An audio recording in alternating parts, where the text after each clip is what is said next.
The Dead of Jericho by Colin Dexter. Read by Kevin Waitley.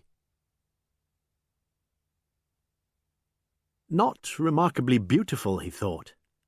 Yet several times already in the hour or so that followed the brisk, perfunctory hellos of their introduction, their eyes had met across the room, and held.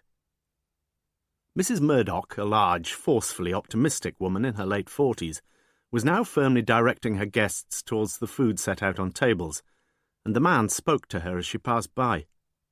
"Lovely party. Glad you could come. I've told lots of people about you." The man nodded without apparent enthusiasm, and looked at her plain, large-featured face. "You're looking very fit. Fit as a fiddle. How about the boys? They must be getting on a bit now." "Michael 18, Edward 17. "Amazing. Doing their exams soon, I suppose." "Michael's got his A-levels next month." "What's he studying?" "Biology, French, economics." "Interesting," replied the man, but his hostess had drifted away to goad some of her guests towards the food. Then he made his move. She was standing at the back of the queue, and he took his place behind her. "Looks good, doesn't it?" he ventured. "Hungry?" she asked, turning towards him. At such close quarters she looked more attractive than ever, with her wide hazel eyes and lips already curved in a smile.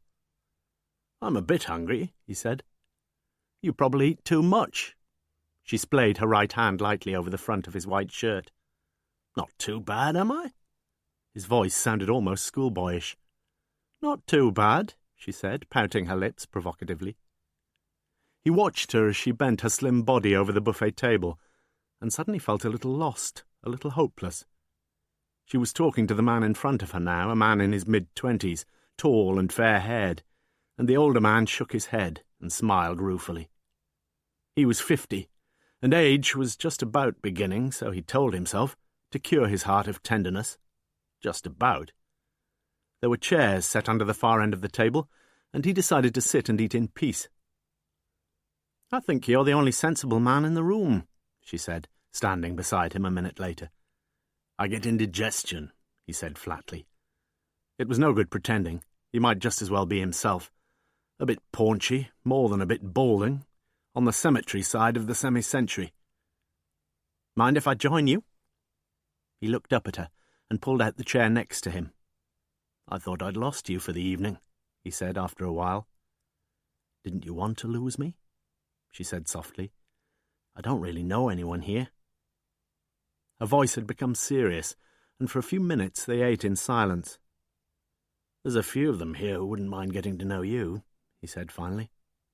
Their eyes held momentarily as they had done earlier. "I find you very attractive," he said quietly. She made no reply. "Drop more wine?" he asked. "Haven't I had enough?" "As soon as you've had enough, it's time to have a little drop more." She laughed sweetly at him. "Is that original?" "I read it on the back of a matchbox. You know what you just said about finding you attractive?" She nodded. The man shrugged. "I reckon you're getting more attractive all the time. Must be the wine." His glass was empty again, and he reached over for a bottle.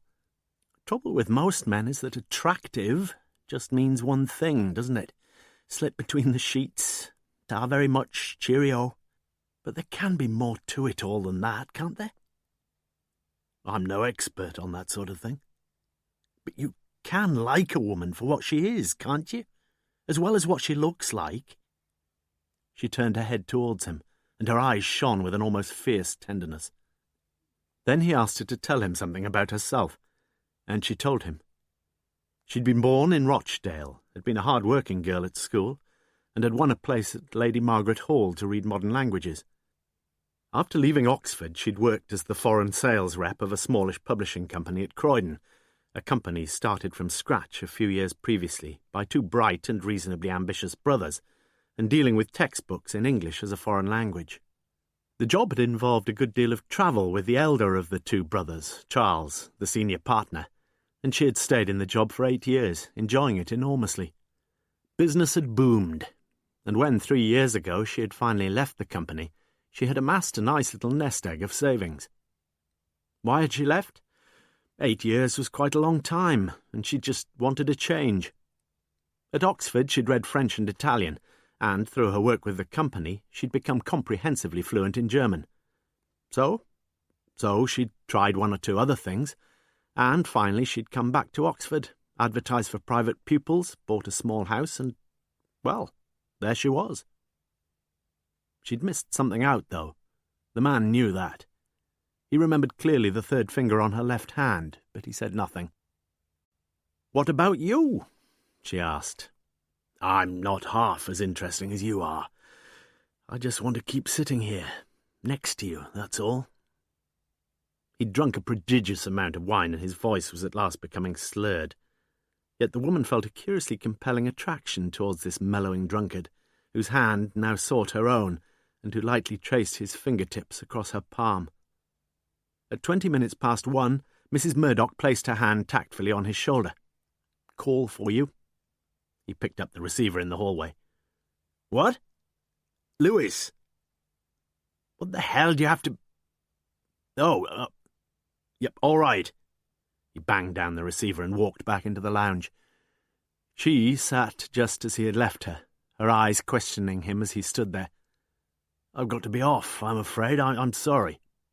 "But you've got time to see me home, haven't you?" "I'm sorry, I can't. You see, I'm on call tonight, and... Are you a doctor or something?" "Policeman." "Oh, God!" She looked up at him, her eyes now dull with disappointment. "Perhaps the fates..." "Nonsense. There's no such bloody thing." "But don't you believe in... Can we meet again?" She took a diary from her handbag, tore out a page from the back, and quickly wrote 9 Canal Reach. "The car's here," said Mrs. Murdoch. The man nodded and turned as if to go, but he had to ask it. "You're married, aren't you?" "Yes, but..." "One of the brothers in the company?" "No, it wasn't. I was married long before that. In fact, I was silly enough to get married when I was 19, but..." A man walked into the lounge and came diffidently over to them. "Ready, sir?" "Yes." He turned to look at her for the last time.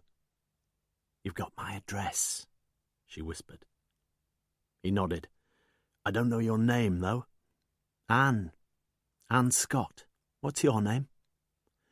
"They call me Morse," said the policeman. "Where do you say you're dragging me to, Lewis?" "Woodstock Crescent, sir. Chap's knifed his missus in one of the houses there." The car made its way through a maze of darkened side streets, until Morse saw the flashing blue lights of an ambulance. "By the way, Lewis, do you know where Canal Reach is?" "I think so, yes, sir. It's down in Oxford, down in Jericho."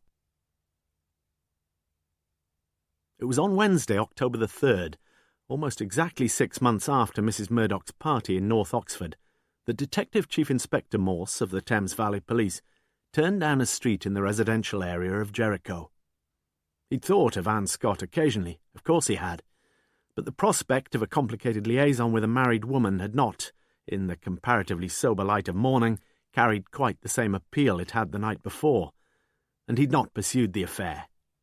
But he was thinking of her now. For the first time in many months, he had every reason to be in the precincts of Jericho. As a member of the Oxford Book Association, he'd recently received advance notice of a talk by Dame Helen Gardner on the new Oxford Book of English Verse. Before Dame Helen's talk, the association's committee had arranged a sale of second-hand books in aid of its languishing funds.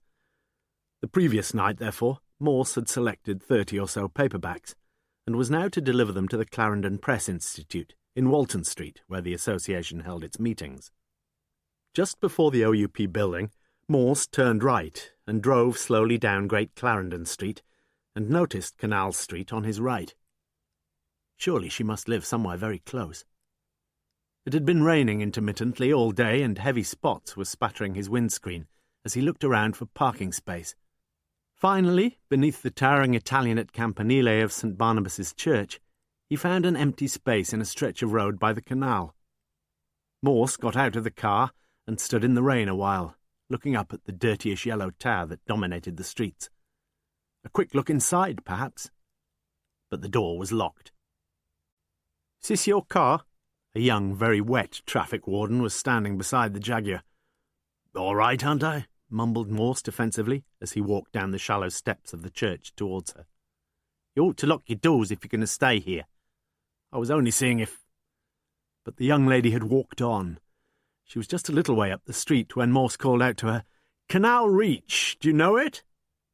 She pointed back up to Canal Street. "Round the corner." In Canal Street itself, 2 parking tickets stuck beneath the windscreen wipers bore witness to the conscientious young warden's devotion to her duties, and just across the road, on the corner of Victor Street, Morse saw a similar ticket on the windscreen of a light blue Rolls-Royce. Canal Reach was a short, narrow street with 5 terraced houses on either side, rendered inaccessible to traffic by 3 concrete bollards, and sealed off at its far end by the gates of a boat-builder's yard. It was now beginning to grow dark, and the little street seemed drab and uninviting. Morse knocked at number 9, but there was no answer. He knocked again, a little louder this time, and stood back to look up at the house. It seemed to Morse that there must be a light on, the back bedroom perhaps, for he could see a dull glow of light coming from somewhere. But still no one answered. Forget it? He'd swallowed rather too much beer at lunchtime, and the slight wave of eroticism which invariably washed over him after such mild excess had no doubt been responsible for his drive through Jericho that day. And then he thought he heard a noise from within the house. She was there. He tried the door. It was open. "Hello? Anne?" A staircase faced him, and at the foot of the stairs he saw a light brown leather jacket flecked with recent rain. But Morse could hear nothing. It was strange, certainly, her leaving the door unlocked like that. But then he'd just done exactly the same with his own car, had he not? He closed the door quietly behind him and stepped out onto the wet pavement. The house immediately opposite him was number 10, and he thought he saw the slightest twitch of the curtains behind its upper-story window. Turning once more, he looked back at the house he had come to visit, and his thoughts lingered longingly on the woman he would never see again. It was many seconds later that he noticed the change. The light on the upstairs floor of number 9 was now switched off, and the blood began to tingle in his veins. The visit of Dame Helen to the Oxford Book Association was an immense success. Morse ought, he knew, to come along more often to talks such as this, keep his mind sharp and fresh, a mind so often dulled these days by cigarettes and alcohol. He would have a couple of pints and get home reasonably early.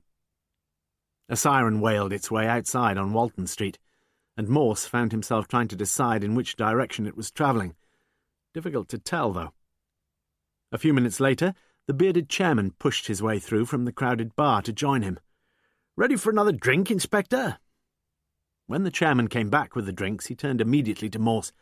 "Some sort of trouble down in Jericho, it seems. Police cars, ambulance, people stopping to see what's up." Morse got to his feet, mumbling something about perhaps being needed, and leaving his replenished pint completely ungulped, walked swiftly out of the Clarendon Press Institute. Turning left into Richmond Road with a sense of the inevitable, he knew that he was already far too late. Guessed with a heavy heart that probably he'd always been too late. As he turned into Canal Street, where the keen wind tugged at his thinning hair, there, about 100 yards ahead of him, was an ambulance, its blue light flashing in the dark, and 2 white police cars. A uniformed policeman stood guard against the central bollard. "I'm afraid you can't—" Then he recognised Morse. "Sorry, sir, I didn't—" "Who's looking after things?" asked Morse quietly.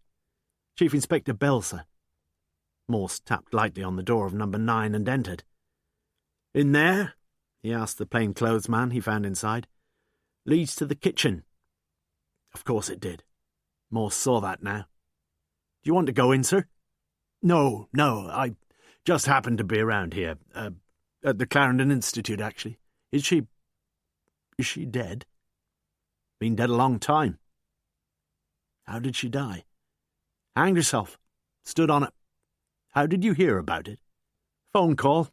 Anonymous one, sir. That's about the only thing that's at all odd, if you ask me." "She leave a note?" "Not found one yet." Was the front door open? The constable, Morse remembered him now, Detective Constable Walters, looked interested. Funny you should ask that, sir, because it was open. Was that door locked? Asked Morse, pointing to the kitchen. No, we thought it was, though, first of all. Real push it needed. Have you moved anything in here? Not a thing, sir. Well, except the key that was on the middle of the doormat there. Morse looked up sharply. Key? Yes, sir, newish-looking sort of key. Looked as if someone had just pushed it through the letterbox. Morse turned to go, and on the light green marley tiles beside the front door saw a few spots of brownish rainwater. But a black gentleman's umbrella he'd seen there earlier had gone. Sure you don't want to have a word with Chief Inspector Bell, sir? No. As I say, I just happened. Morse's words trailed off as he opened the door onto the street and stood there hesitantly. Have you been upstairs yet? Well, not really, sir. You know, we just looked in. Were there any lights on? No, sir. Black as night up there it was. There's 2 rooms leading off the little landing. Morse nodded. He could visualize the first-floor geography of the house as well as if he'd stayed there. As he might well have stayed there once. Might well have made love in one of the rooms up there himself. In the arms of a woman who was now dead. Dead. Dead. A warm, attractive, living, loving woman. And she'd hanged herself. For Christ's sake, why?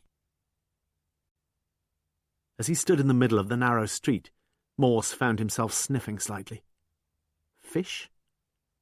And then he turned and sniffed specifically at the cycle chained to the drain pipe, outside number 10. Someone had brought some fish home from somewhere. Morse turned right to retrace his steps and spotted the telephone kiosk. He pulled open the stiff door and stepped inside.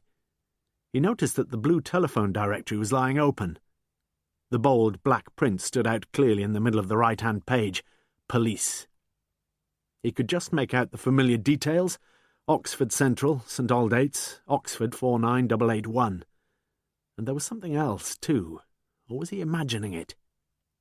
He sniffed closely at the open pages. There was the smell of fish.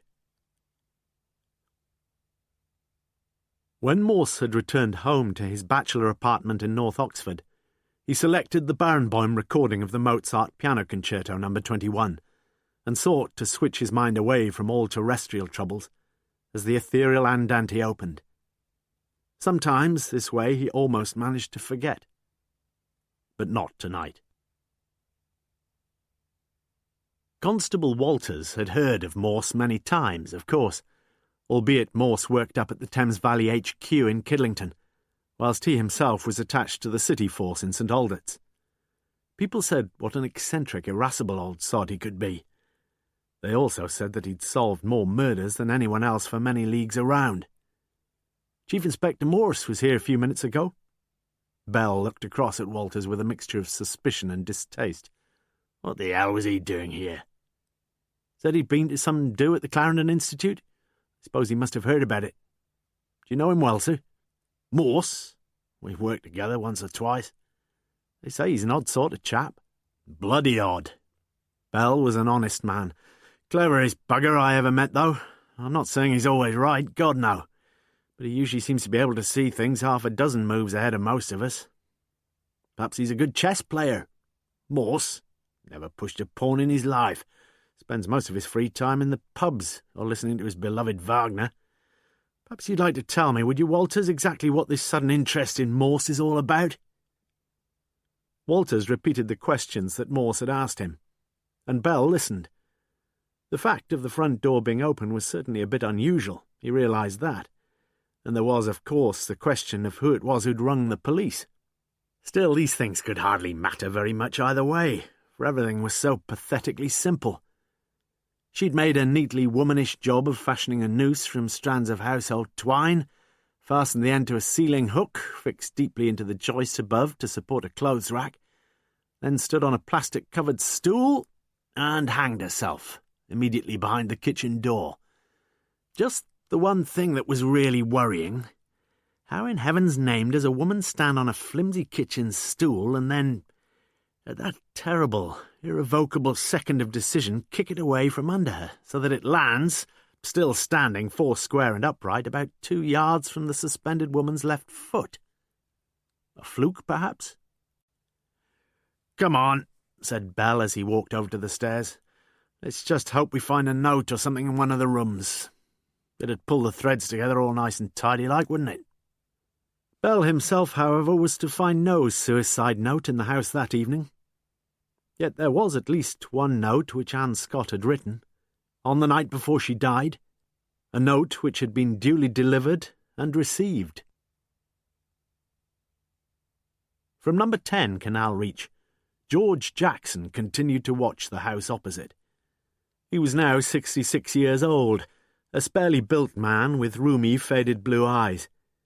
He'd undertaken a good many little odd jobs for his Jericho neighbours. Jackson had seen the police arrive, then a doctor-looking man with a bag, and after them a middle-aged man wearing a raincoat, who was almost certainly a policeman too, since he'd been admitted readily enough through the front door of the house opposite. A man Jackson had seen before. He'd seen him that very afternoon, and he felt more than a little puzzled. After that there'd been the ambulance men, and still he watched. He felt hungry, and thought for a moment of the plate in the kitchen on which lay the fish he'd caught that morning. Then his thoughts went back to whether anyone had seen him. That was his one big worry. Earlier that same evening, in a well-appointed bungalow on the outskirts of Abingdon, Mrs. Celia Richards at last heard the crunch of gravel as the car drove up to the double garage. "You might have let me know you were going to be... Sorry, darling." He sat down opposite her, reached into his pocket and pulled out a packet of cigarettes. "You're not going to smoke just before we eat, surely?" "All right." He pushed a cigarette carefully back into its packet and stood up. "Time for a quick drink, though, isn't there, darling? What's yours?" Celia suddenly felt almost happy to see him again. "You sit down, Charles, and have that cigarette. I'll get the drinks." She fetched another gin for herself, a whisky for her husband, and then sat down once more. "You see Conrad today?"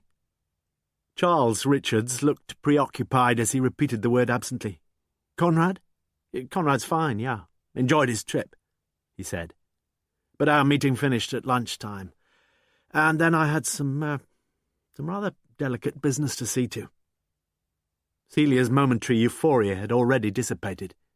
She knew with virtual certainty that Charles had been unfaithful to her in the past. It was an instinctive feeling. Had he been with another woman today? Suddenly she felt almost physically sick with worry again. So many worries, and none greater than her awareness that she herself was quite certainly the cause of some of Charles's orgiastic escapades. Sex meant virtually nothing to her, never had.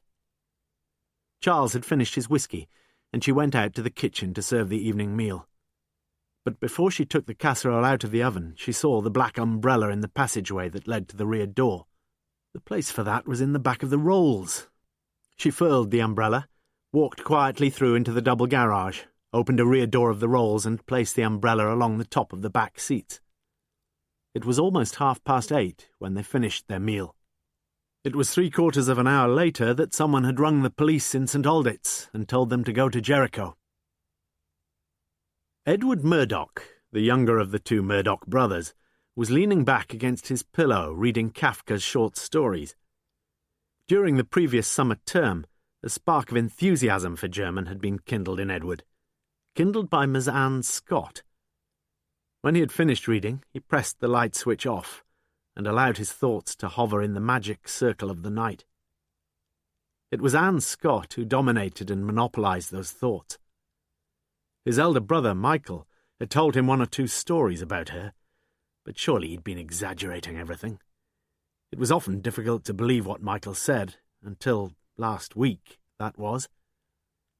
The door had been locked the previous Wednesday afternoon, and that was most unusual. Edward had rapped sharply with his knuckles. A minute later he heard the scrape of the key in the lock. "Edward, come in. I must have overslept." She wore a long, loose-fitting dressing gown. "Come upstairs, Edward. I shan't be a minute." She shepherdessed him up the stairs and into the back bedroom, the study, as she called it, then left him. She'd been gone for 2 or 3 minutes when he heard her. Edward? Her bedroom door was half open. Come in. I'm not going to bite you, am I? She was standing with her back towards him, folding a light grey skirt around her waist. Above the skirt, her body was completely bare. Be a darling and nip down to the kitchen, will you, Edward? You'll find a bra on the clothes rack. Bring it up, will you?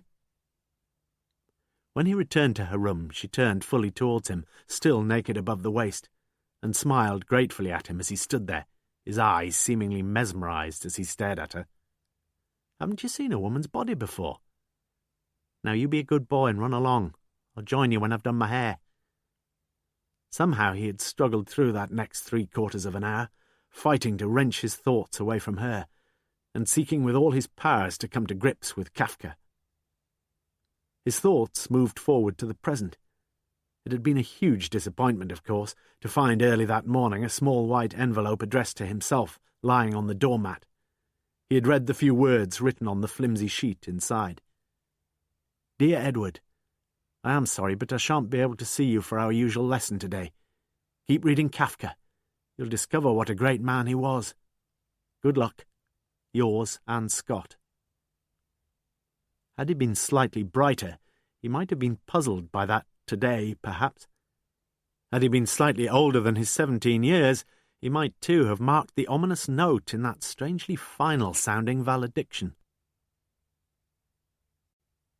Detective Constable Walters had been impressed by Bell's professionalism after the finding of Anne Scott. Upstairs in the 2 small bedrooms of 9 Canal Reach, Bell had shown an enviable competence in sifting the relevant from the irrelevant.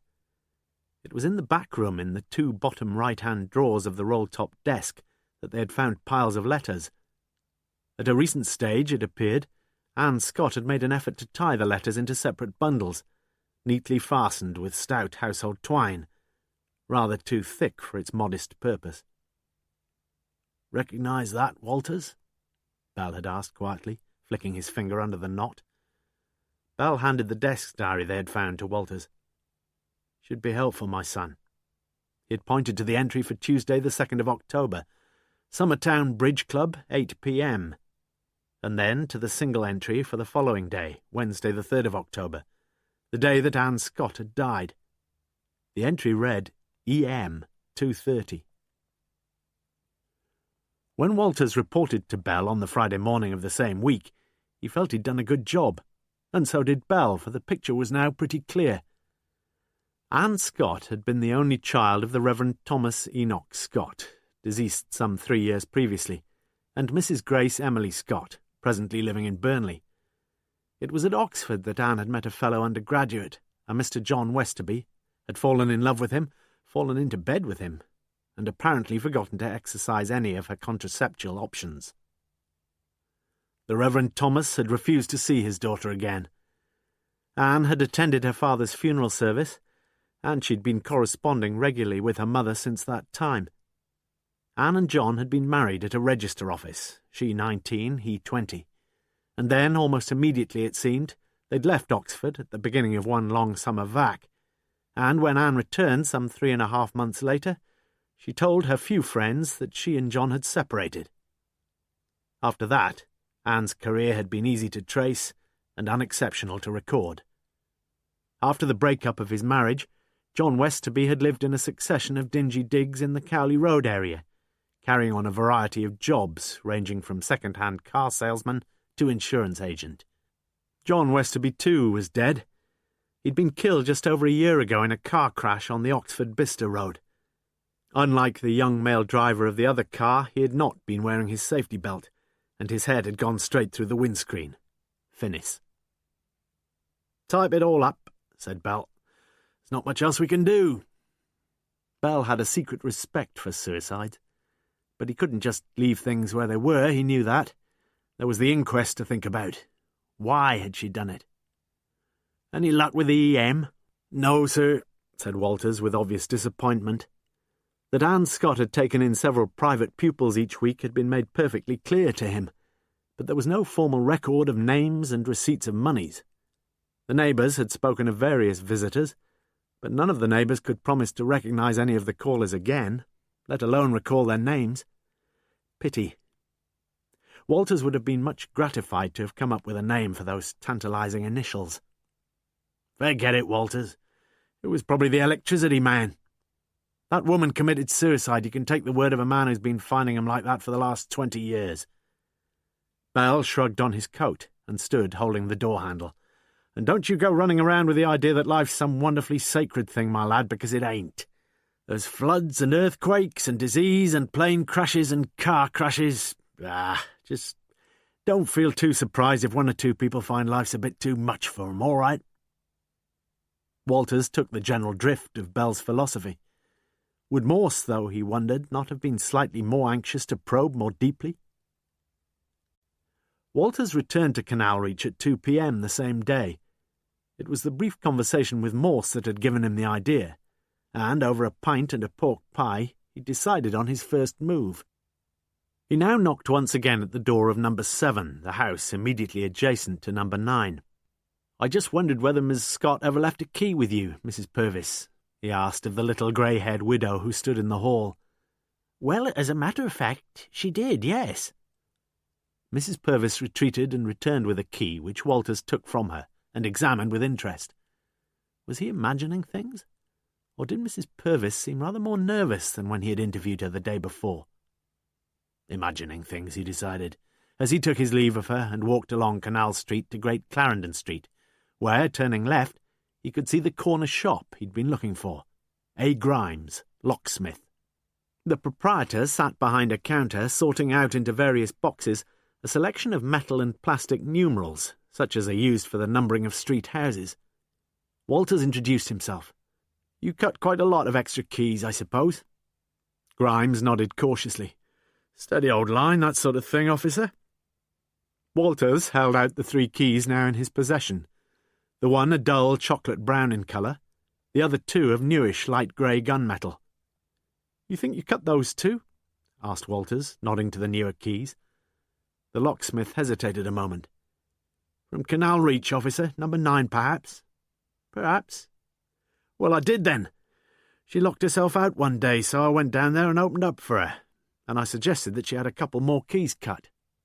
Walters was halfway through the door when the locksmith said, "I shouldn't be surprised if somebody else in the Reach knows something about those keys."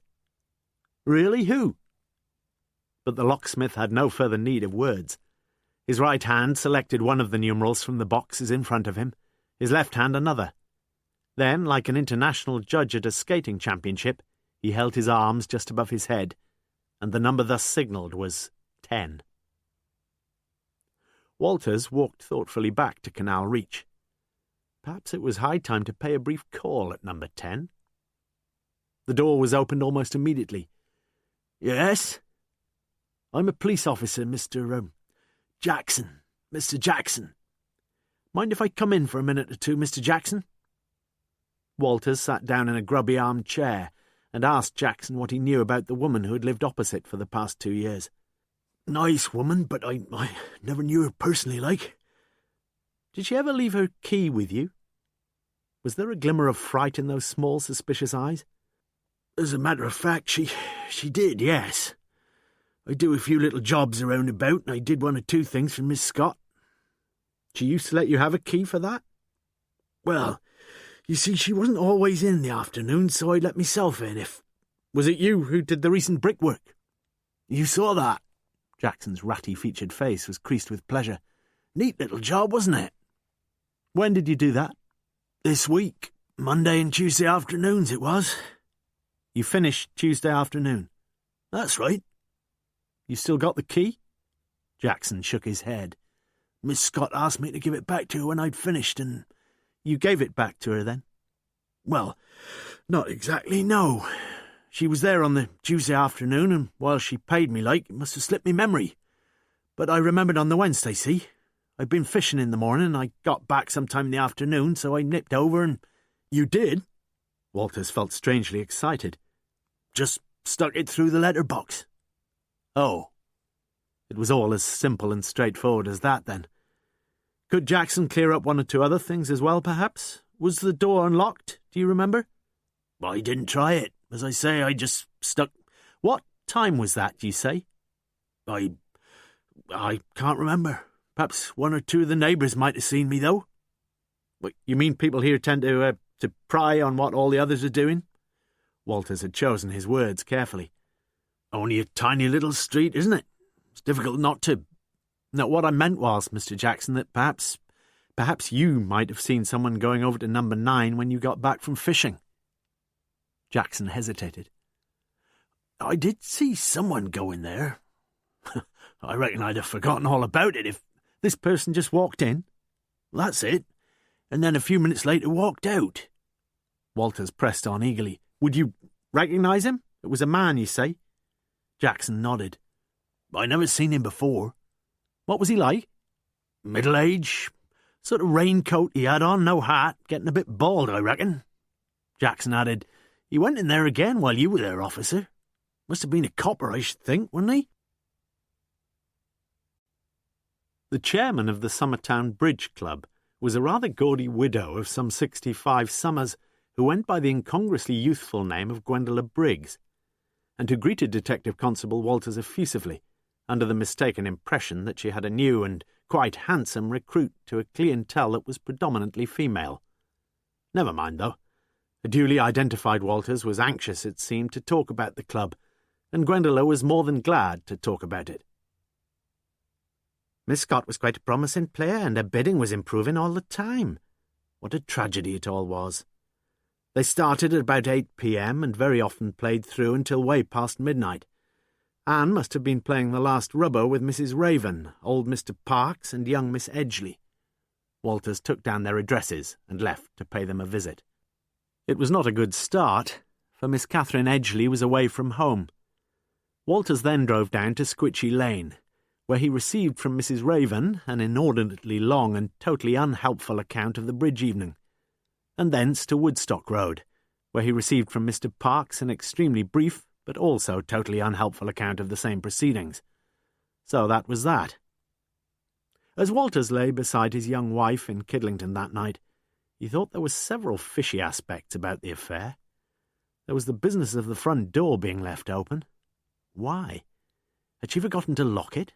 Unlikely, surely. Had someone else unlocked it, then? 3 keys, and one of them must have opened that door. And if it wasn't Anne Scott herself, and if it wasn't Mrs. Purvis... Jackson. What if Jackson had gone in, unlocking the door with his own key, called out for Miss Scott, heard no reply, and so walked through into the kitchen? Jackson would know all about that sticking door because he'd been through it on the 2 previous days. Yes, the chair must have been in the way, and he would almost certainly have knocked it over as he pushed the door inwards. Would probably have picked it up before turning around, and... Phew, that would explain it all, wouldn't it? Well, most of it. Yet why, if that had happened, hadn't Jackson phoned the police immediately? Had there been something... money, perhaps, in the kitchen that his greedy soul had coveted? Then, of course, there was that other mystery, Morse. For it must have been Morse whom Jackson had seen there that day. What on earth was he doing there earlier in the afternoon? Suddenly, Walters shot bolt upright, jumped out of bed, slipped downstairs, and rifled through the telephone directory until he came to the M's. He stared again and again at the entry he'd been looking for. Morse E. 45 The Flats, Banbury Road.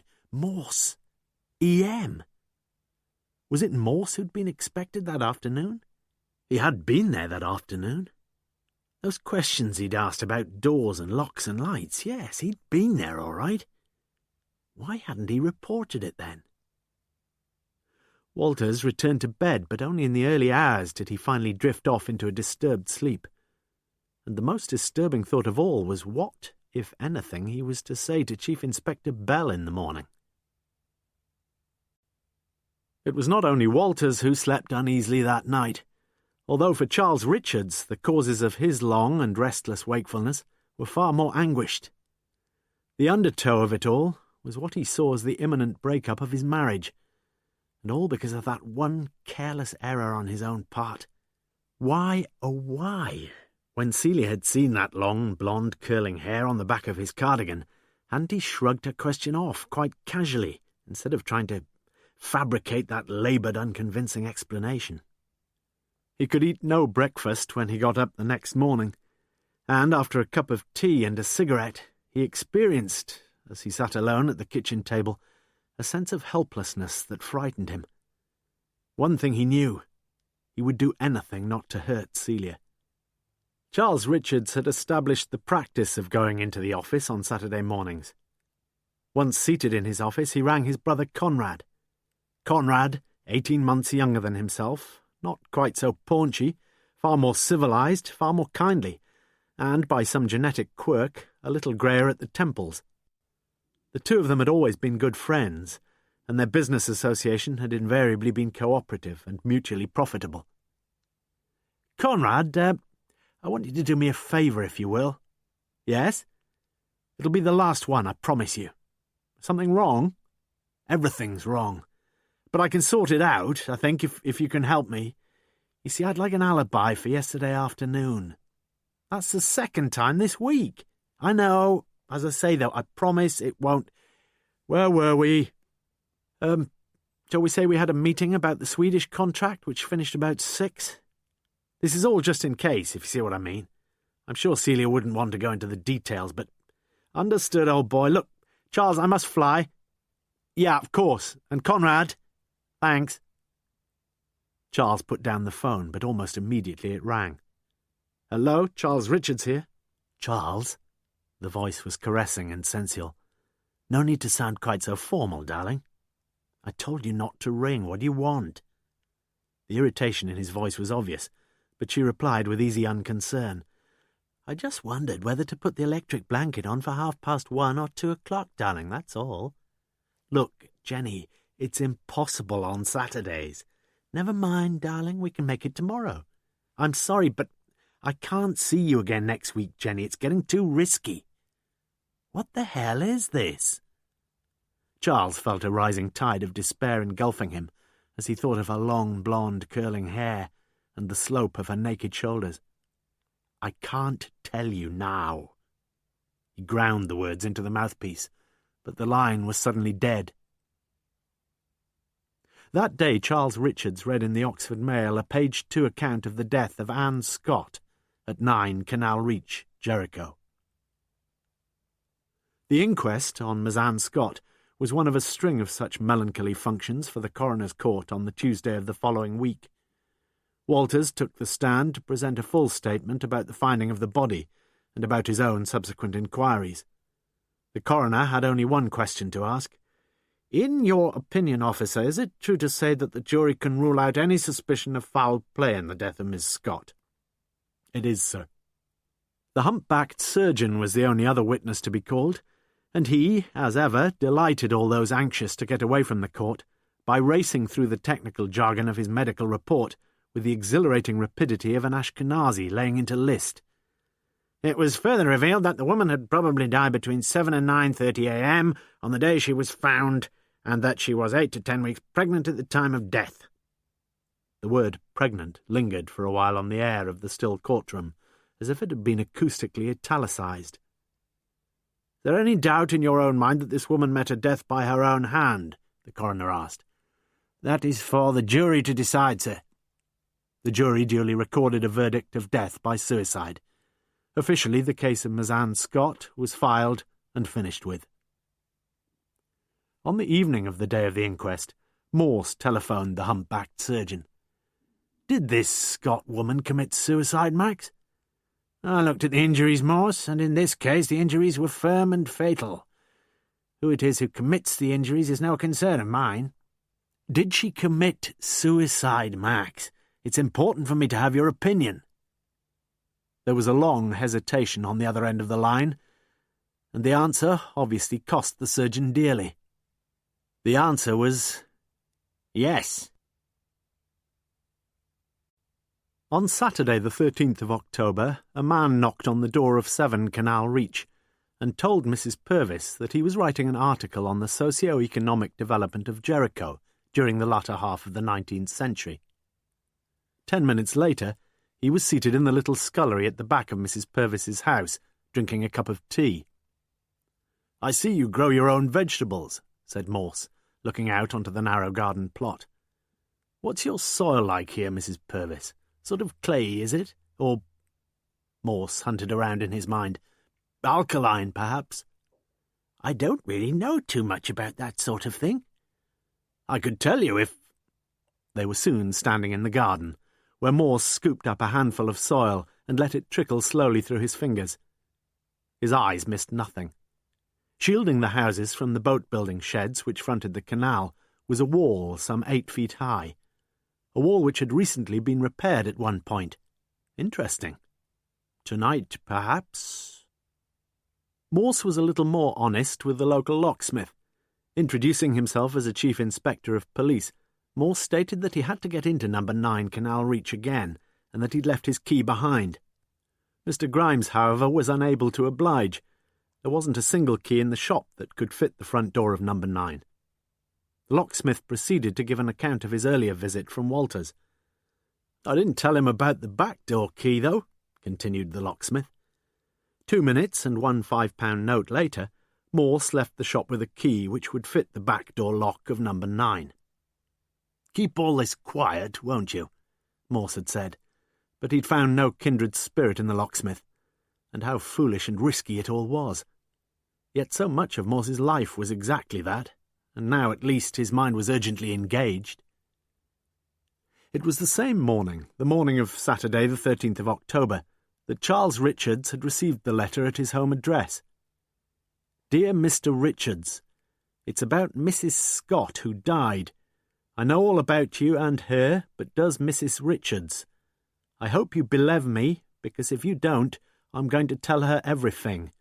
I'm not going to tell her if you agree. You are rich, and what is £1,000? Here is what you do. You go down to Walton Street in Jericho, and then straight on over the little canal brig, and then over the railway brig, and you come to a parking area. Then turn round and face Port Meadow, and you will see a row of willow trees. The 5th from the left has got a big hole in it, so put the money there and drive away." Although the writing was crudely printed, the message was surprisingly coherent and disturbing. Charles Richards read the letter through a second time, and despite the conflicting emotions that played upon his face, there was never the slightest hint of panic or despair. For Charles Richards was a clever and resourceful man. 5 minutes later he kissed Celia lightly on the forehead, told her that he had to go into Oxford, that he'd take the Minnie, and that he'd certainly be home for lunch about 1. Celia Richards heard him go, a great burden of anxiety weighing on her mind. It had been an extraordinary coincidence that the first copy of the Oxford Mail she'd read for months had contained that account of Anne Scott's death, and she felt quite sure that Charles had read the article too. Had he been responsible for that terrible thing? He'd said he'd be in for lunch. And after lunch. Yes, she would tell him then. Tell him all she knew, tell him the truth. In the intensive care unit at the John Radcliffe, Dr. Phillips walked from the side of the youth lying motionless beneath the startlingly white sheets and pulled out the chart from the slot at the foot of the bed. Temperatures still high, pulse still rather disturbingly variable. "Bloody fool," he mumbled to the nurse who stood beside him. "Will he be all right?" she asked. Phillips shrugged his shoulders. "Doubt it, once you start on that sort of stuff." "Do we know what stuff it was?" "Cocaine, I shouldn't wonder. High temperature, dilation of the pupils, sweating, hypertension, all the usual symptoms. Will he get over this, I mean? If he does, it'll be thanks to you, nurse." Nurse Warriner felt pleased with the compliment, and just a little more hopeful than she had been. Michael Murdoch was only a boy, really. Well, 19, according to the records, and a prospective undergraduate at Lonsdale College. What a tragedy it would be if his life were now to be completely ruined. The gates of the boatyard were open as Morse moved swiftly along Canal Reach that night. It was just before 9 p.m, and the Jaguar stood on double yellow lines outside the Printer's Devil, into which Morse had slipped a quarter of an hour earlier, not only to establish some spurious raison d'etre for his presence in the area, but also to down a couple of double scotches. Once inside the yard, he felt his way along the brick wall, treading cautiously amid the assorted debris. There was no one about. With the level of the wharf a foot or so higher than the street behind it, The wall was not going to pose such a problem as Morse had feared, and standing on an old petrol drum, he hoisted himself up and dropped down on the other side, feeling a sharp spasm of pain as his right foot crushed a small terracotta flower pot beneath. The noise startled him, and his heart pounded as he stood for several minutes beside the deep shadow of the wall. But no lights came on, and he stepped silently along to the back door of number 9 and let himself in. He made his way up to the back bedroom and spent the next half-hour by torchlight looking through the drawers of the desk in what had clearly been the woman's study, feeling like some scrawny bird of prey that is left with the offal after the depredations of the jackals and hyenas. Finally he pocketed one book, shone his torch timorously round the room, and nodded with sad approval as the light picked out the black spines of a whole shelf of Penguin classical authors, correctly ordered in alphabetical sequence, through from Aeschylus to Xenophon. One little gap, though, wasn't there? Yes, a gap between Seneca's tragedies and Suetonius's Lives of the Caesars. Sophocles, perhaps? Yes, almost certainly Sophocles. It was in the grate of the coal fire downstairs that Morse's torch-beam picked out a small piece of something white in the ash-pan. Morse fingered it gently. It seemed to be part of the heading of an official letter, and even now Morse could quite easily make out the letters. ICH. Then he found another tiny piece. R-A-T, was it? He inserted the pieces between 2 pages of the book he had pocketed from upstairs. He locked the back door behind him and looked for a place in the wall where he could get something of a foothold. He breathed a great sigh of relief as he landed safely inside the boatyard. But as he walked into Canal Reach, a hand clamped upon his shoulder with an iron grip, and a voice whispered harshly in his ear, "Just keep walking, mister." Michael Murdoch opened his eyes that evening to find a pretty face looking down at him. "Feeling better?" Momentarily he was feeling nothing, and in a dry-throated whisper he managed to answer, "Yes." But as he lay back and closed his eyes again, he felt a cold, restraining hand on his forehead, and immediately he was back inside his skull once more, with a giant brown rat that sat at the entrance of his right ear, ever edging menacingly forward, its long tail insinuating itself into the gaping orifice, and the long white slits of teeth drawing nearer and nearer to a vast and convoluted dome of pale white matter that even now he recognized. It was his own brain. He heard himself shriek out in terror. To Morse's astonishment, he found himself being firmly manipulated towards a police car. "You, sir?" It was Detective Constable Walters who was the first to speak when they reached the car and turned about, and Morse's shoulders sagged with a combination of relief and exasperation. "Are you in the habit of arresting your superior officers, Constable?" A flustered Walters followed the Jaguar up to Morse's North Oxford flat, where over a few whiskies the two of them sat and talked until way after midnight. Morse came almost completely clean, omitting only any mention of his bribing of the Jericho locksmith. For his part, Walters admitted to his own anxiety about Morse's behaviour, and recounted in detail his own investigations. He had been on his way to return the few items taken from Canal Reach when he had seen the yellow glow flitting about the dark and silent rooms. "You're in a tricky position, young fellow," said Morse finally. "You find a superior officer snooping around in an empty house, a house in which he'd poked his nose the day the dead woman was found, an officer who had no more right to be there than a fourth-grade burglar. So what do you do, Walters?" "I just don't know, sir." "It's your duty to report everything that's happened tonight to Chief Inspector Bell, agreed?" Walters nodded, glad that Morse had made things so easy for him. "But not just yet, understand? I'll see the Assistant Chief Constable first and explain the whole position." He poured another liberal dose of whisky into Walter's glass, another into his own, and spent the next half-hour asking Walters about his training, his prospects, and his ambition. At midnight, Walters felt the profound wish that he could work with this man, and he was only too happy to leave with Morse the items he had originally set out to deposit in the house on Canal Reach. Morse spent the next hour or so looking through the two Letts diaries now in his possession. The entries did not seem to Morse particularly promising. Times, mostly. Times of social events, times of pupils' lessons.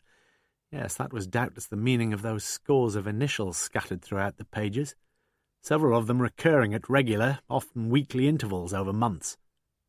The EM entry on the Wednesday she died held his attention for a while, as he knew it must have held the attention of Walters and of Bell. But like them, he could only think of one person with those same initials, himself. And he'd never quite forgiven his parents for christening their only offspring as they had. Mrs. Gwendola Briggs found Morse quite unnecessarily objectionable and bullying in the series of questions he bombarded her with, yet it was surprising how much he'd compelled her to remember. "Oh, yes, there was something else a little unusual about that night, Inspector. You see, it was our first anniversary, and at 11 we had a couple of glasses of sherry to drink to our future success." "Did you meet last week, Mrs. Briggs?" Morse asked her. "Yes, we did. We meet every—" "You didn't feel that because of the tragedy that—" "Well, life must go on, mustn't it, Inspector?" Morse made no answer, as his eyes skimmed down the list she had given him. Mrs. Murdoch. Was that the same Mrs. Murdoch who'd invited him to the party when he and Anne— Surely it was. His thoughts floated back to that that only evening when he and Anne had met. The evening when, but for the cussedness of human affairs, forget it. Should he forget it, though? Had there been something he'd learned that evening that he should and must remember? Already he had tried to dredge up what he could, but the simple truth was that he'd drunk too much on that occasion. On his next call, Morse recognised one of the Murdoch boys he'd seen at the party, and his memory struggled for a name. "Michael, is it?" "No, I'm Ted." "Oh, yes. Is your mother in, Ted?" "No, she's gone to the hospital. It's Michael." "Road accident?" What made Morse suggest such a possible cause of hospitalisation he could not have said, but he noticed the boy's quite inexplicable unease. "No, he's been on drugs." "Oh, dear. Bad, is he?" The boy swallowed. "Pretty bad, yes." Things were beginning to stir a little in Morse's mind now. Yes, this was the younger brother that he was talking to. Then it hit him. E.M. Edward Murdoch, Wednesday afternoons. And the present year, up until June, the initials M.M. too had appeared regularly in the diaries. Michael Murdoch. Morse took the plunge. "Weren't you due for a lesson with Miss Scott the day she committed suicide?" The boy's brown eyes were unblinking as a chameleon's. "Yes, I was." "Did you go?" "No, she told me the previous week that she wouldn't be able to see me." "I see." A wayward fancy crossed his mind. "Did you like her?" he asked simply. "Yes, I did." Morse turned to leave. "By the way, did Miss Scott ever say anything to you about her private life?" "She never said anything to me about it." The boy's words were almost aggressive, and Morse felt puzzled. "Forget it, lad. Just tell your mother I called, will you?" For a few seconds his harsh blue eyes fixed Edward's, and then he turned around and walked away. Next on Morse's list to be interviewed was Miss Catherine Edgeley. Yes, she realised now there was something that might be valuable for him to know. Anne had asked her to drop a note through the Murdoch's letterbox, addressed to Edward Murdoch. "Why didn't you give it to Mrs. Murdoch?" "She left just a bit before the others. Anyway, Anne wrote—" "What, she wrote it there?" "Yes, she wrote it on the sideboard." "What were you all talking about?" Catherine shook her pretty head. "I can't remember, I'm sorry, Inspector." Morse groaned inwardly, but she'd told him about the note, and that was something.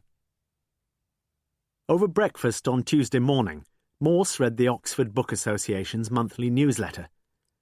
It was with deep regret that we heard of the death of Anne Scott. Anne had served on the committee only since the beginning of this year, but her good humour and constructive suggestions will be sadly missed. He turned the page. The next meeting will be on Friday the 19th of October, when the speaker will be Mr. Charles Richards. His subject will be the triumphs and tribulations of the small publisher. Morse made a brief note in his diary. There was nothing else doing that evening. He might go. When the phone rang at 10:30 a.m. the same morning, Charles Richards was in his office dictating to his secretary. He picked up the phone himself. "Richards here, can I help you?" A rather faint working-class voice replied that he was sure as how Mr. Charles Richards could help. And at the first mention of his wife, Richards clamped his hand over the mouthpiece and told his secretary to leave him. Then he spoke slowly and firmly into the phone. "I've made arrangements to get the money. Exactly 1/4 of what you asked for. Do you understand me?" There was no reply. "There's no chance of my agreeing to the arrangements you made, so listen carefully. Tomorrow night I shall be driving slowly down the Woodstock Road at 8:30. I shall be driving a light blue Rolls-Royce, and I shall stop at the telephone kiosk and put a carrier bag behind the kiosk, just inside the ivy. There'll not be a penny more. If you try anything else like this again, I'll kill you with my own hands, you snivelling swine." "You'll be glad you'd done this, Mr. Richards," came the reply. With that, the line was dead. Charles Richards called in his secretary once more. "Sorry about that, where were we?" He sounded completely at ease, but his heart was banging hard against his rib cage as he dictated the next letter. At 7:15, Mrs. Murdoch received a telephone call from the hospital and heard from a junior houseman that her son Michael had attempted to do some damage to his sight. The houseman heard the poor woman's moan of anguish and wondered what else he could bring himself to say. Morse had just turned right into Cornmarket when he thought he recognised someone walking about 15 yards ahead of him, and he followed the boy as he disappeared into a tiny side street. There, pulling off his school tie and sticking it in his pocket, Edward Murdoch walked down the steps of the entrance to the Corn Dolly. It was just after 10 minutes to 1. "A pint of bitter, please." The barmaid pulled his pint, and the boy sauntered over to a small dais, where he sipped his Worthington E and waited. Suddenly the spotlights were switched on, and a buxom girl in a black cloak stepped out onto the miniature stage. All eyes were riveted upon the girl as she pranced about the floor, exhibiting a sequence of sequined garments, slowly divested, until at last she was down to her panties and bra. A roar of approval greeted the doffing of this latter garment, but the former, its sequins glittering, remained staunchly in place.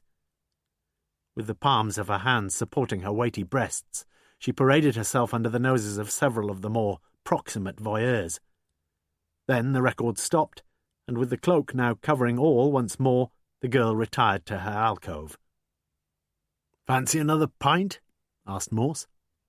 Edward looked as guilty as someone just accused of stealing from a supermarket, but he nodded.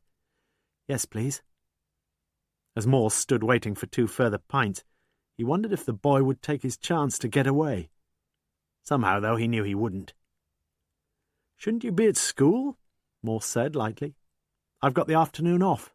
What about you?" Morse was beginning to like the boy. "Me? I do what I want to do every afternoon. Watch the girls, drink a pint or two, anything. You see, I'm over 18, like you, lad. You are over 18, aren't you?" But Edward ignored the question. "Why did you follow me here?" "I wanted to know why you lied to me." "Lied?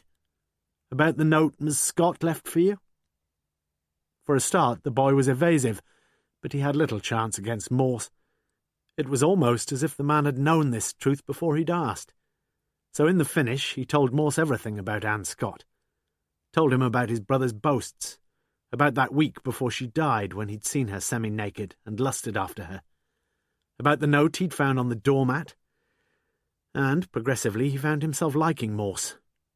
Perhaps he was almost like a father, and Edward had never known his own. At 8:30 that evening, the light blue Rolls-Royce appeared. It was doing no more than 10 miles per hour as it passed the kiosk, and then it stopped. The driver got out with a brown carrier bag in his right hand. Jackson could see him plainly beneath the street lamp. A thick-set man of medium height, about 40 to 45, his thick, dark hair going grey at the temples. Not for a second did the staring eyes behind the hedge leave the man as he walked up to the kiosk, thrust the carrier bag swiftly into the ivy behind it, and then walked back to the Rolls. The rolls turned in a slow and dignified sweep and accelerated away. Jackson waited 5 minutes before going to find the bag. He put it inside the fishing basket secured to the rack of the bicycle and rode down towards Jericho. He turned round as 2 youngsters behind him zoomed nearer on their motorbikes and saw them almost force off the road a middle-aged Don, gown billowing out behind him, his left hand clutching a pile of books. Outside 10 Canal Reach, he padlocked his rear wheel to the drainpipe. He looked up the reach briefly before letting himself in, but was confident that no one had noticed him. Yet Jackson was wrong. Someone had noticed him. Someone bending low behind one of the cars parked outside the Printer's Devil, getting his hands dirty as he fiddled with the greasy chain of his bicycle. The gown this person had been wearing, together with the pile of books he'd been carrying, was now stowed away in the basket affixed to the front of his folding bicycle. Morse was a little late for the talk at the Clarendon Institute and tiptoed into the back row at 8:05. It took only a few minutes for him to feel glad he'd made the effort to attend. It was Richard's manner of speaking that was impressive. Richard spoke of his early days as a schoolmaster, the embryonic idea of starting out for himself as a small publisher, and finally the expansion of his company and the recent move to Abingdon. He possessed that rare gift of speaking to an audience as if he were somehow interested in each of them. "One more question," said the chairman. "Were you a good schoolmaster, Mr. Richards?" said a woman in the front row. Richards got to his feet and smiled disarmingly. "The answer is no, madam. My lessons sounded rather like those recordings on the radio of Mrs. Thatcher addressing the House of Commons." It was a good note on which to end. The audience laughed and applauded. All the audience except one, that was. And that one man was Morse. He sat frowning fiercely, for the suspicion was slowly crossing his mind that this man was talking a load of bogus humbug. At the bar downstairs, the chairman greeted Morse. "You've not met our speaker before, have you, Charles Richards, Chief Inspector Morse?" The 2 men shook hands. "I enjoyed your talk," began Morse. "I'm glad about that. Except for the last bit." "Really? Why?" "I just don't believe you were a lousy schoolmaster, that's all," said Morse, simply. Richard shrugged his shoulders. "Well, I wasn't really cut out for the job." "But why did you mention that?" Morse wasn't quite sure, yet the truth was that Richards had just held a non-captive audience for an hour and a half with ridiculous ease. What could the same man have done with the receptive minds of a class of schoolboys? "I think you were an excellent schoolmaster, and if I were a headmaster now I'd appoint you tomorrow." "It's always tempting to play for a laugh," conceded Richards. Morse nodded. That was one way of putting it, he supposed. The other way was that this man could be a formidable two-faced liar. "You knew Anne Scott, didn't you?" "Anne?" Richard's voice was very gentle. "Yes, I knew Anne all right. She used to work for us." The chairman apologised for butting in, but he wished to introduce Richards to the other committee members. Morse drifted away to drink his beer alone. Already, had he known it, he'd heard enough to put him on the right track, and indeed even now his mind was beginning to stir in the depths, like the opening keys of Das Rheingold in the mysterious world of the shadowy waters. When Richards took his leave just on 10 o'clock, Morse insinuated himself into a small group gathered round the bar, and lost no time in asking the chairman about Anne Scott.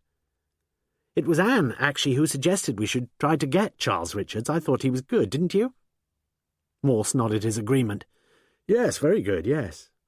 But his mind was racing 20 furlongs ahead of his words. It was then that he heard the whine of the police and ambulance sirens. How long was it since Charles Richards had left? Quarter of an hour or so? Oh, God, what a fool he'd been not to have woken up earlier. The light blue Rolls-Royce he'd seen outside the Printer's Devil that day when he'd tried to call on Anne, the parking ticket on the windscreen, the recollection, only now, of what it was that Anne had told him. All these thoughts now shifted into focus, all projecting the same clear picture of Charles Richards, that fluently accomplished liar he'd been listening to less than an hour ago. It was Charles Richards who had visited 9 Canal Reach the day Anne Scott had died. For when Morse had parked in the comparatively empty yard at the Clarendon Institute a couple of hours ago, He'd reversed the Jaguar into a space next to a light blue Rolls. Morse pushed a 20p piece into the payphone in the foyer and asked for Bell, but Bell wasn't in. The desk sergeant knew where Bell was making for, though. There'd been a murder and... "You got the address, Sergeant?" "It was somewhere down in Jericho, sir, just off Canal Street, if I remember." But Morse had put down the phone several words ago. Morse asked Walters, "What's the trouble?" "Jackson, sir, he's dead. Been pretty badly knocked about." "Bell here yet?" "On his way. We got in touch with him as soon as we heard." "Heard?" "Another anonymous phone call." "When was that?" "About 9:15. "You sure of that?" Morse sounded more than a little puzzled. "It'll be booked in, the exact time, I mean." Morse ascended the narrow flight of stairs. Jackson's body lay across the rumpled bedclothes, his bruised and bleeding head turned towards the door. The floor of the small room at the side of the single bed was strewn with magazines. "Not much we could have done for him, is there, sir?" ventured Walters. Morse shook his head slowly.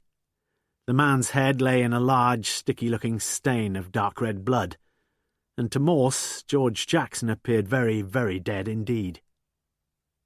The door below was opened and slammed, and Bell himself was lumbering up the stairs. His greeting was predictable. "What the hell are you doing here, Morse?" For the next hour, the biggest difficulty was for the 3 policemen, the 2 fingerprint men, and the photographer to keep out of one another's way in the rooms of the tiny house.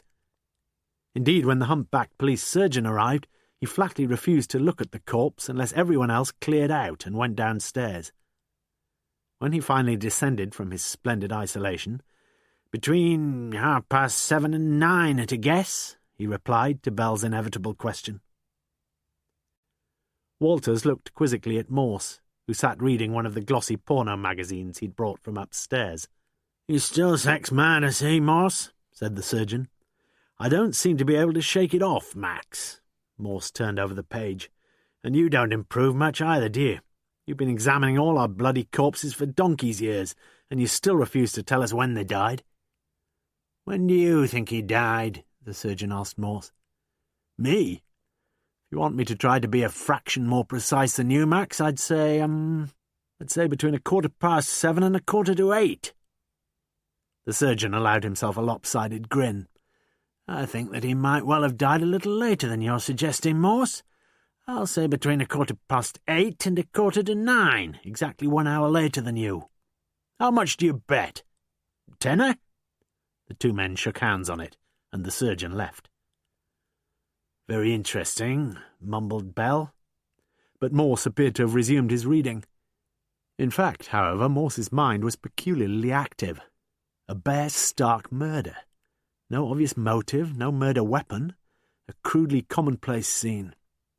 Well, that was what Bell would be thinking. With Morse it was quite different. He was confident he knew the solution even before the problem had been posed, and his cursory look round Jackson's bedroom had done little more than to corroborate his convictions.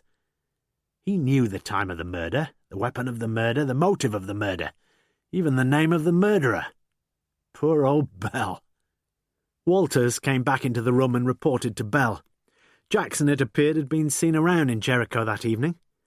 At 7:15, he'd gone across to Mrs. Purvis's to try and normalise the flushing functions of her water closet. At about 8:05... "What?"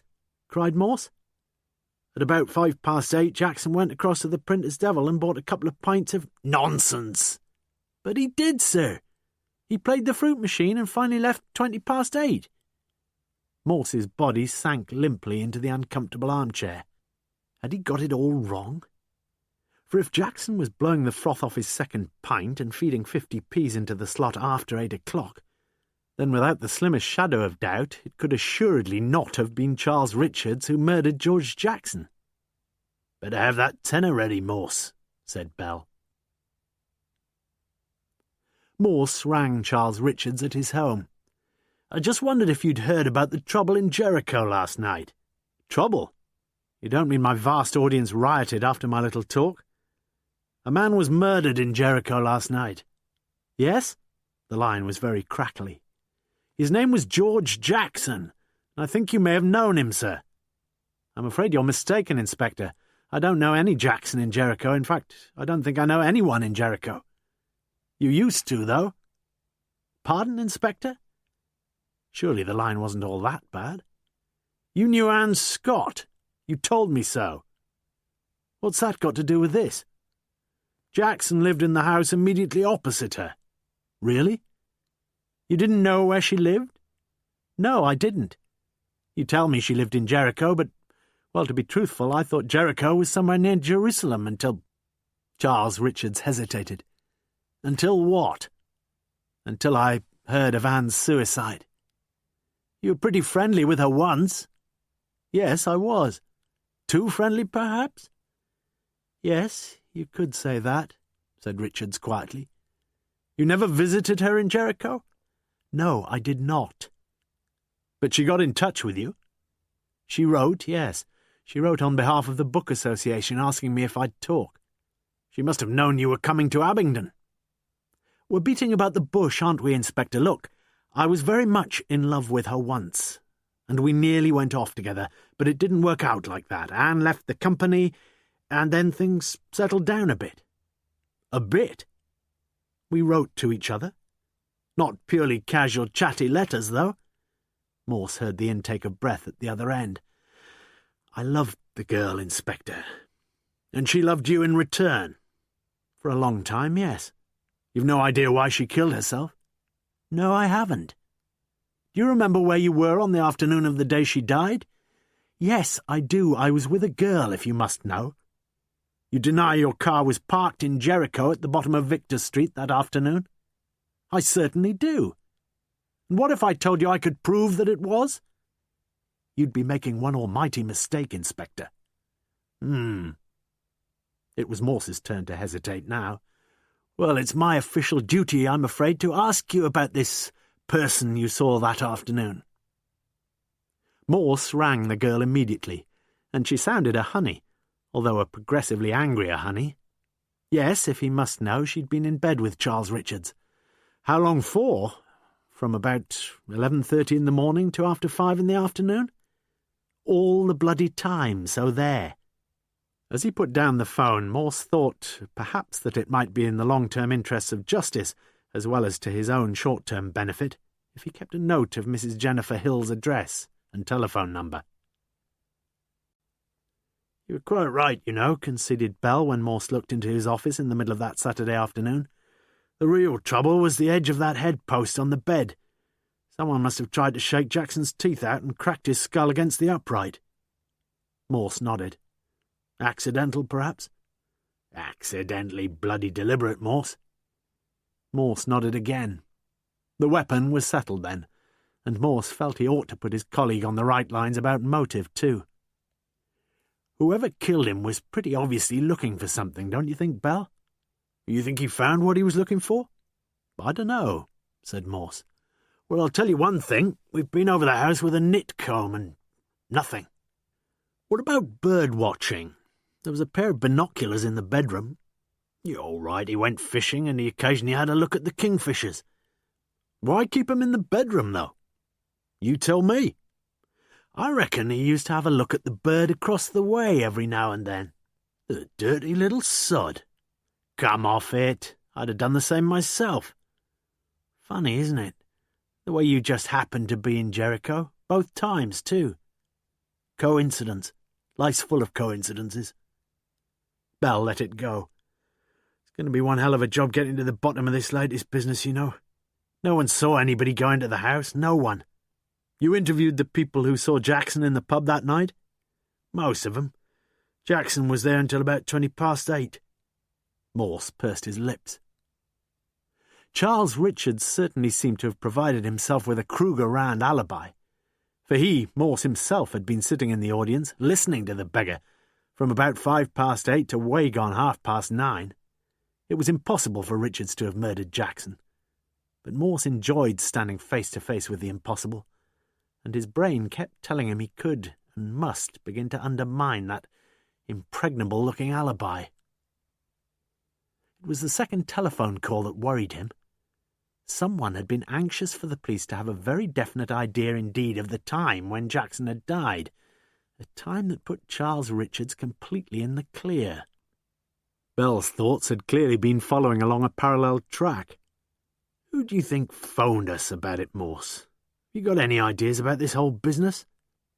Morse sat silently for a while, and then decided to tell Bell everything he knew, starting with the evening when he'd met Anne Scott, and finishing with his telephone call to Jennifer Hills.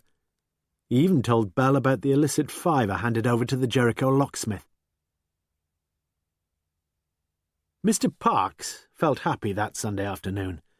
One of the social workers had remembered his birthday and brought a cake for him, and there were tears of gratitude in his old eyes as he asked the young lady inside and poured 2 glasses of dry sherry. And suddenly something clicked. Birthdays!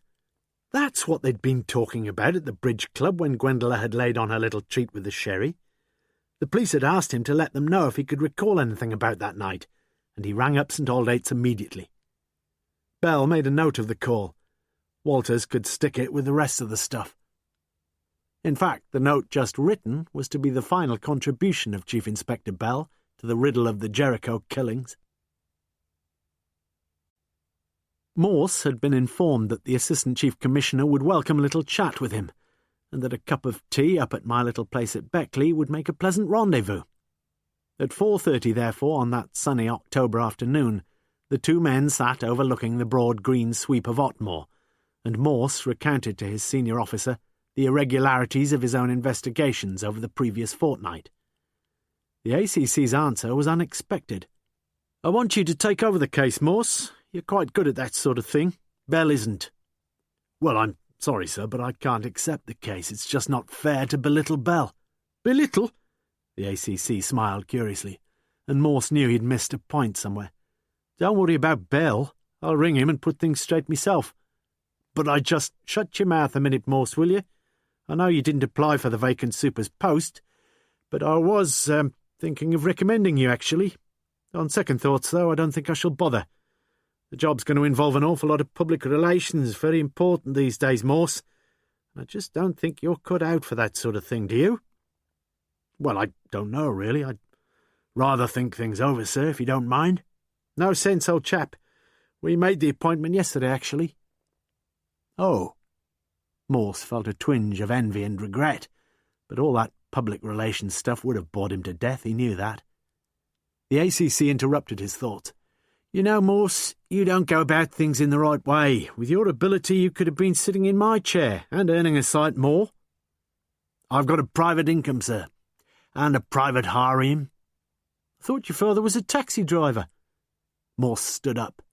"That's right, sir. He used to drive the Aga Khan." "Got any of your private harem to spare?" "Sorry, sir. I need them all." "You'll need Lewis too, I suppose." For the first time that afternoon, Morse looked happy. It was 6 years ago that Sergeant Lewis had first come within Morse's orbit, and in retrospect he felt honoured to have been associated with that great man. During the many, many hours he'd spent in Morse's company, on the several murder cases that had fallen within their sphere of duty, there'd been frequent occasions when Lewis had wished him in hell, but there were infinitely worthwhile compensations in being linked with a man of Morse's almost mythical methodology. For all his superior's irascibility, crudity, and self-indulgence, Lewis had taken enormous pride in his friendship with the man whom almost all the other members of the Thames Valley Constabulary had now come to regard as a towering, if somewhat eccentric, genius. And in the minds of many, the phenomenon of Morse was directly associated with himself. Yes, with Lewis. They spoke of Morse and Lewis almost in the same vein as they spoke of Gilbert and Sullivan, or Lennon and McCartney. Lewis listened to Morse's voice on the phone at 7:30 a.m. the following morning. "I want your help, Lewis." Suddenly the uplands of Lewis's life were burnished with the autumn sun. He was needed. "When do you want me?" "I'm in my office. Just get your bloody slippers off and get the car out." For the first time in many months, Lewis felt preternaturally happy, and his wife cooking the eggs and bacon could sense it all. "I know who that was. I can see it from your face. Inspector Morse." Lewis said nothing, but his wife was almost glad to see him bolt his breakfast down and go. Lewis saw the stubs of filter-tipped cigarettes in the ashtray when he knocked and entered the office at 8:10. He knew that it was Morse's habit either to smoke at an extravagantly compulsive rate or not at all, and mentally he calculated that the chief must have been sitting there since about 6:30. Morse himself, showing no sign of pleasure or gratitude that Lewis had effected such an early appearance, got down to business immediately. "Listen, Lewis, if I left my car on a double yellow line in North Oxford and a traffic warden copped me, what'd happen?" "You'd get a ticket." "Oh, for Christ's sake, man, I know that. What's the procedure?" "Well, you'd get a ticket under your wipers, and then after finishing work the warden would give one duplicate to the fixed penalty office and the second to the magistrate's clerk." Morse nodded vaguely. "They'd have a record of who paid it and so on." "Yeah, of course they would. On the ticket there'd be the details of the date, the time, the street, the registration number, as well as the actual offence, and there'd be a record of who paid the fine and when it was paid." Morse nodded to himself. "Lewis, I've got your first little job all lined up." In fact, Lewis's first little job took rather longer than expected, and it was just before noon when he returned and handed Morse a written statement of his findings. Parking fine made out on Wednesday the 3rd of October for Rolls-Royce, registration LMK 306V, parked on corner of Victor Street and Canal Street at 3:25 p.m. in area reserved for resident permit holders only. Fine paid by cheque on Friday the 5th of October, and the Lloyd's account of Mr. C. Richards, 216 Oxford Avenue, Abingdon, duly debited. Well, well, well. Morse reached for the phone and asked if he could speak to Mr. Charles Richards. "Inspector Morse, Charles Richards here. Can I help you?" "Yes, you can, sir. There are one or two things I'd like to see you about." "As you wish." Richards' voice sounded indifferent. "Tomorrow about 10 o'clock?" "Why not?" Outside the inn the legend was printed, "Tarry ye at Jericho until your beards be grown." Inside the inn, Joe Morley hoisted his vast-bellied frame onto the high stool at the corner of the public bar, and the landlord was already pulling a pint of draught Guinness. "Evening, Joe." "Evening. Bit of excitement we hear down your criminal neck of the woods." Joe wiped the creamy froth from his thick lips. "Poor old George, you mean? You knew him pretty well, didn't you?" "Nobody knew George very well. He were a loner with George." The landlord polished another glass and leaned forward. "George weren't doing too badly with all the odd jobs he used to do. 250 quid he put in the post office last Thursday." The man who'd been sitting silently at one of the tables was beginning to feel very hungry indeed, for Morse had insisted that the early evening was the best time for pub gossip. "Just listen, if you like," Morse had said. "I'll bet most of them there'll be talking about Jackson." And Lewis's hearing was good. When Morse looked back in his office at 9 p.m, he found an interesting report awaiting him. He'd insisted that the fingerprint men should go and have another look around 10 Canal Reach, and they'd found something new. 2 prints, 2 fairly clear ones too, and they weren't Jackson's. Morse entered Richards Brothers Publishing and Printing. "Inspector Morse, isn't it?" the attractive woman behind the desk asked without enthusiasm. "Mr. Richards is expecting you." She walked across to a door, knocked quietly, and ushered Morse past her into the carpeted office. Richards beckoned Morse to take the seat opposite him. "Good to see you again, Inspector." But Morse ignored the pleasantry. "You lied to me, sir, about your visit to Jericho on Wednesday the 3rd of October, and I want to know why." Richards looked across the desk with what seemed genuine surprise. "But I didn't lie to you. So if your car picked up a parking ticket that afternoon, someone else must have taken it to Oxford, is that right?" I suppose so, yes, but... "And if you paid the fine a couple of days later, someone must have pinched your cheque-book and forged your signature, is that it, sir?" "You mean the cheque—" Richard's voice trailed off rather miserably, and Morse pounced. "Of course, I fully realise that it must have been someone else, because you yourself, sir, were not in Oxford that afternoon. I checked that. The young lady—" Richards leaned over the desk in some agitation. I don't want to get anyone else involved in this mess," he said earnestly. "I'm afraid someone else already is involved, sir. As far as I'm concerned, you've got a watertight alibi yourself, and all I want to know is who it was who drove your car to Jericho that afternoon." Richards shook his head as if in disbelief. You must have some sharp-eyed policeman in the force these days.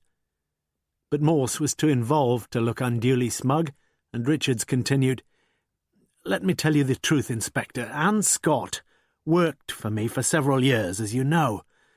I fell for Anne in a big way, and when we were away we used to book into hotels as man and wife. Did your wife know about it? No, I honestly don't think she did. So? Well, I suppose like most people, we perhaps began to feel after a while that it wasn't all quite so exciting as it had been. And when Anne decided it would be better if she left, I didn't object too strongly. But you wrote to each other? Richards nodded. We kept in touch, yes. Then last summer, when I moved up here, we suddenly found we were pretty near each other again. And I found the temptation altogether too alluring, Inspector. I went to see her several times. You had a key? Key? No. Was the door unlocked on the afternoon we're talking about? Unlocked? Yes. Try to remember exactly what you did then, sir. She wasn't in. Well, that's what I thought. I called out quietly. Go on.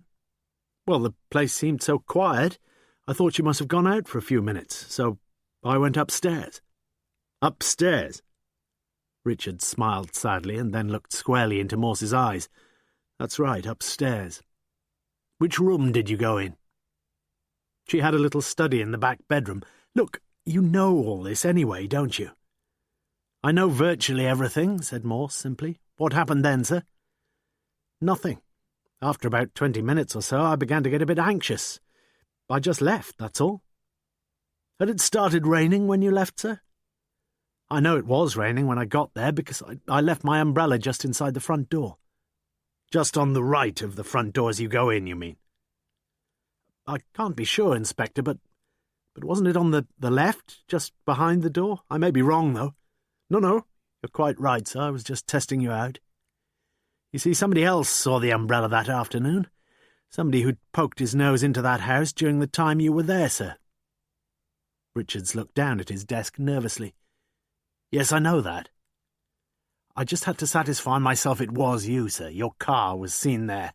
Your black umbrella just behind the door, your dark blue mackintosh over the banisters. It wouldn't have been much good lying to me, sir. No, once I knew you'd found out about the car, I realised I might as well come clean. I was a fool not to. You're still a fool, snapped Morse. What?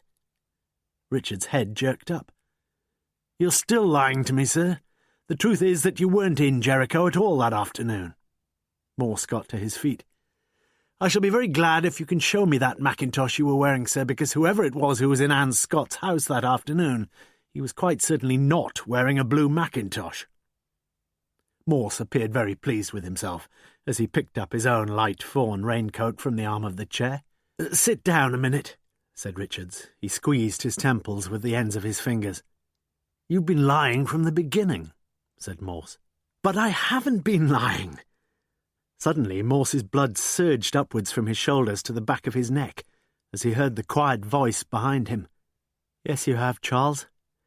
You've been lying all your life. The odd thing is that now you're lying to try and save me. The woman who'd been seated behind the table in the office outside now walked into the room. She turned to Morse. I'm Celia Richards. He told me that you were coming here today, and he didn't want Josephine, his normal secretary, to know about the police. He told me that you'd be asking about Jericho, and we decided that he'd try to bluff his way through. I've listened to every word that's been said on the intercom. But it's no good any longer, is it, Charles? Richards said nothing. He looked an utterly defeated man. Have you got a cigarette, Inspector? Asked Celia as she walked over to stand behind the desk. My turn, I think, Charles. Richards got up and stood rather awkwardly beside her as she took a seat on the executive chair and drew deeply on one of Morse's cigarettes. You see, Inspector, it was me who went to see Anne Scott that afternoon, and I was wearing a brown leather jacket. As he drove back to Oxford that lunchtime, Morse thought about Celia Richards. She'd told her tale with a courageous honesty, and Morse had no doubt whatsoever that it was true. During her husband's earlier liaisons with Anne Scott, Celia had no shred of evidence to corroborate her suspicions. She could have been mistaken, or so she'd told herself repeatedly, and when Anne left she had felt gradually more reassured, until that terrible day only a few weeks earlier when, with Charles confined to bed with flu, she'd gone into the office to see Conrad. On Charles's desk lay a letter marked strictly personal and private, and even at that very moment she had known, deep inside herself, the hurtful, heart-piercing truth of it all, and she had taken the letter and opened it in her car outside. It was immediately clear that Charles had already seen Anne Scott several times since the move to Abingdon, and the letter begged him to go and see her again, quickly, urgently. Anne was in some desperate sort of trouble, and he, Charles, was the only person she could turn to. Money was involved, and this was stated quite explicitly, but above all she had to see him again. She had kept, she claimed, all the letters he had written to her. She hated herself for it, but if threats were the only way, then threats it had to be. Celia had destroyed the letter and taken her decision immediately. She herself would go to visit her husband's former lover, and she had done so. On Wednesday, the 3rd of October, Charles said he had a meeting and had taken the Mini to work. The Rolls had been almost impossible to park, but finally she'd found a space and had walked up Canal Reach to number 9, where she found the door unlocked. Inside, there was no one. She had shouted. Upstairs, she'd found the study immediately, and within a few minutes found, too, a pile of letters tied together in one of the drawers, all written to Anne by Charles. Somehow, up until that point, she'd felt an aggression and a purpose which had swamped all fears of discovery. But now she felt suddenly frightened. And then, oh God, the next 2 minutes were an unbearable nightmare, for someone had come in, had shouted Anne's name, had even stood at the foot of the stairs. And then, whoever it was had gone as suddenly as he had come, and after a little wait she herself too had gone. The parking ticket seemed an utter triviality, and she'd paid the fine the next day by a cheque drawn on her own account. C for Celia, Inspector. It was only later, when she read of Anne's suicide, that the terrible truth hit her. She had been in the house where Anne was hanging dead and as yet undiscovered. She became so fluttery with panic that she just had to speak to someone. At first she thought she could unburden herself to her brother-in-law, Conrad, always a kind and loyal friend to her, but she'd realised that in the end there could be only one answer, to tell her husband everything, which she had done, and it was Charles who had insisted that he would shoulder whatever troubles his own ridiculous escapades had brought upon her. Sergeant Lewis had spent a reasonably profitable morning in Jericho, and after lunch he reported to Morse's office. Discreet inquiries had produced a few further items of information about Jackson. Odd jobs had brought him a considerable supplement to his pension. He had almost £1,500 in the Post Office Savings Bank, a very recent acquisition of £250 in retirement bonds, and as Lewis guessed, perhaps some £1,000 of fishing equipment. He was up to date with the Walton Tackle Shop on his instalments of £7.50 for a carbon fibre fishing rod. He had no immediate relatives, and the assumption had to be that Jackson was the last of an inglorious line. Morse listened with interest, and in turn recounted his own rather more dramatic news. "Did you get a statement from her?" asked Lewis. "Statement? Well, we shall need one, shan't we?" So it was that Lewis rang the number Morse gave him, discovered that Mrs. Celia Richards was at home, and arranged to meet her that same afternoon. As for Morse, his interests in the Richards clan appeared to be waning, and at 3:40 p.m. he found himself entering 10 Canal Reach, though he couldn't have told anyone exactly why. Downstairs, in the front room, there were one or two things in a pile which Morse had vaguely noted on his previous visit, but now he looked at them again. A current pension book, an unopened gas bill, 2 leaflets entitled On the Move. Morse remembered reading about the successful TV series On the Move, catering as it did for those viewers who were illiterate. Would illiteracy account for the lack of reading material in the Jackson household? Many a pornographic pose, but hardly a line of pornographic prose. Morse went upstairs to the front bedroom, took the binoculars that hung behind the door and focused them upon the boudoir opposite. It was almost like being inside the actual room. He walked into the tiny back bedroom and focused the binoculars again to look out at the garden. But finding the dirty panes hardly conducive to adequate delineation, he took the catch off the window and pushed up the stiff, squeaky frame. Then he saw something, and his blood raced. He put the binoculars to his eyes once more, and he was sure of it. Someone was looking around in Jackson's shed. Morse hurriedly made his way downstairs and rushed out. Unfortunately, however, Morse had the feeling that his quarry had probably been alerted by the opening of the window upstairs. A quick glimpse of a man disappearing over the low wall that separated number 10 from the bank of the canal, and that was all. If Lewis had been there, Morse would have felt more stomach for the chase. But alone he felt useless, and just a little scared. The hut was a junk house. Fishing gear crowded every square inch that was not already taken up by gardening tools. Against the left-hand wall, Morse noticed 7 fishing rods, the nearest one a shiny and sophisticated affair. A large wickerwork fisherman's basket lay open, its contents scattered around. Hooks, tins of bait, floats, weights, reels. Morse looked around him helplessly. Who was it who'd been so anxious to search the basket, and why? Morse drove along Canal Street. It was as he waited to turn left into the main thoroughfare of Walton Street that his eyes casually noticed a sign on the new buildings there. The Jericho Testing Laboratories. Yet still nothing clicked in his mind. Lewis was already back from Abingdon. Morse glanced cursorily through Celia Richards' statement. "Get it typed, Lewis. There are 3 R's in corroborate, and it's an E in the middle of desperate. And make sure you've got the address right." Lewis said nothing. Spelling, as he knew, was not his strongest suit. "How much exactly did that new rod of Jackson's cost?" asked Morse suddenly. "I didn't ask, sir. These modern ones are very light, sort of hollow, but they're very strong, I think. I asked you how much it cost, not what a bloody miracle it was." Lewis had often seen Morse in this mood before, snappy and irritable. It usually meant that the chief was cross with himself about something. Usually, too, it meant that it wasn't going to be long before his mind leapt prodigiously into the dark and hit, as often as not, upon some strange and startling truth. Later that same evening, Conrad Richards drove his brother Charles to Gatwick Airport. At 9:30 p.m, Charles Richards was bound for Madrid. The next morning, 2 box files lay on the desk at Kidlington, marked Anne Scott and George Jackson, respectively. "What's the programme today, then, sir?" Lewis asked.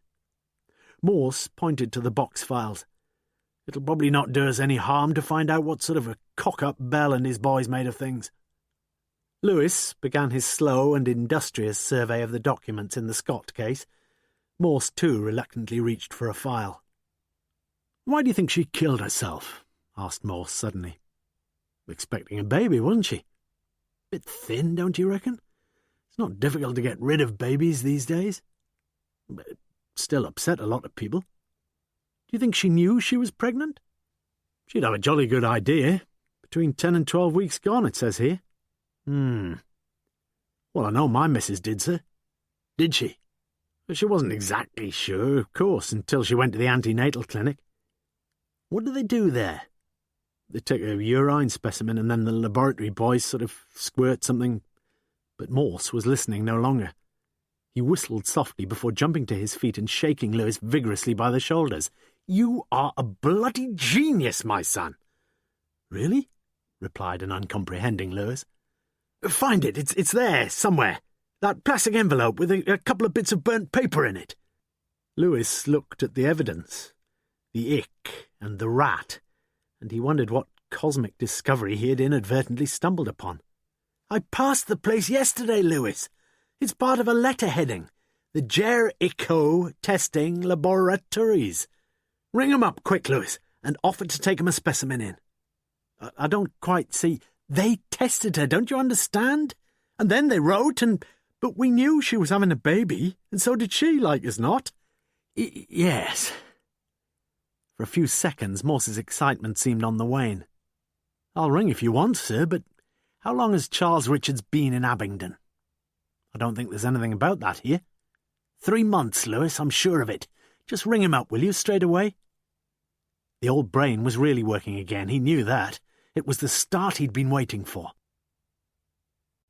Within half an hour, Lewis's tasks had been completed. Anne Scott had called at the Jericho testing laboratories on the afternoon of Monday the 1st of October, and she'd been told that as soon as the report was through, a letter would be in the post, which it had been, on Tuesday the 2nd of October. Pregnancy was confirmed. Only with the Richards query had Lewis experienced any difficulty. No reply from Charles's private residence, and at the business number, a long delay before the call was transferred to Conrad Richards, the junior partner, who informed Lewis that the company had indeed moved to Abingdon 12 weeks and 4 days previously. It was Lewis who picked up the small pink slip which had fallen to the floor. "Yours or mine, sir?" Morse looked at the brief note. "Seems that one of the old codgers at the bridge evening remembers they were talking about birthdays." Lewis resumed his study of his documents, although a few seconds later he noticed that Morse was sitting as still as the dead, the smoke from a forgotten cigarette drifting in curling wisps before those unblinking eyes. Celia Richards was driving to see her sister near Cambridge and thinking what a terrible mess her life had suddenly become.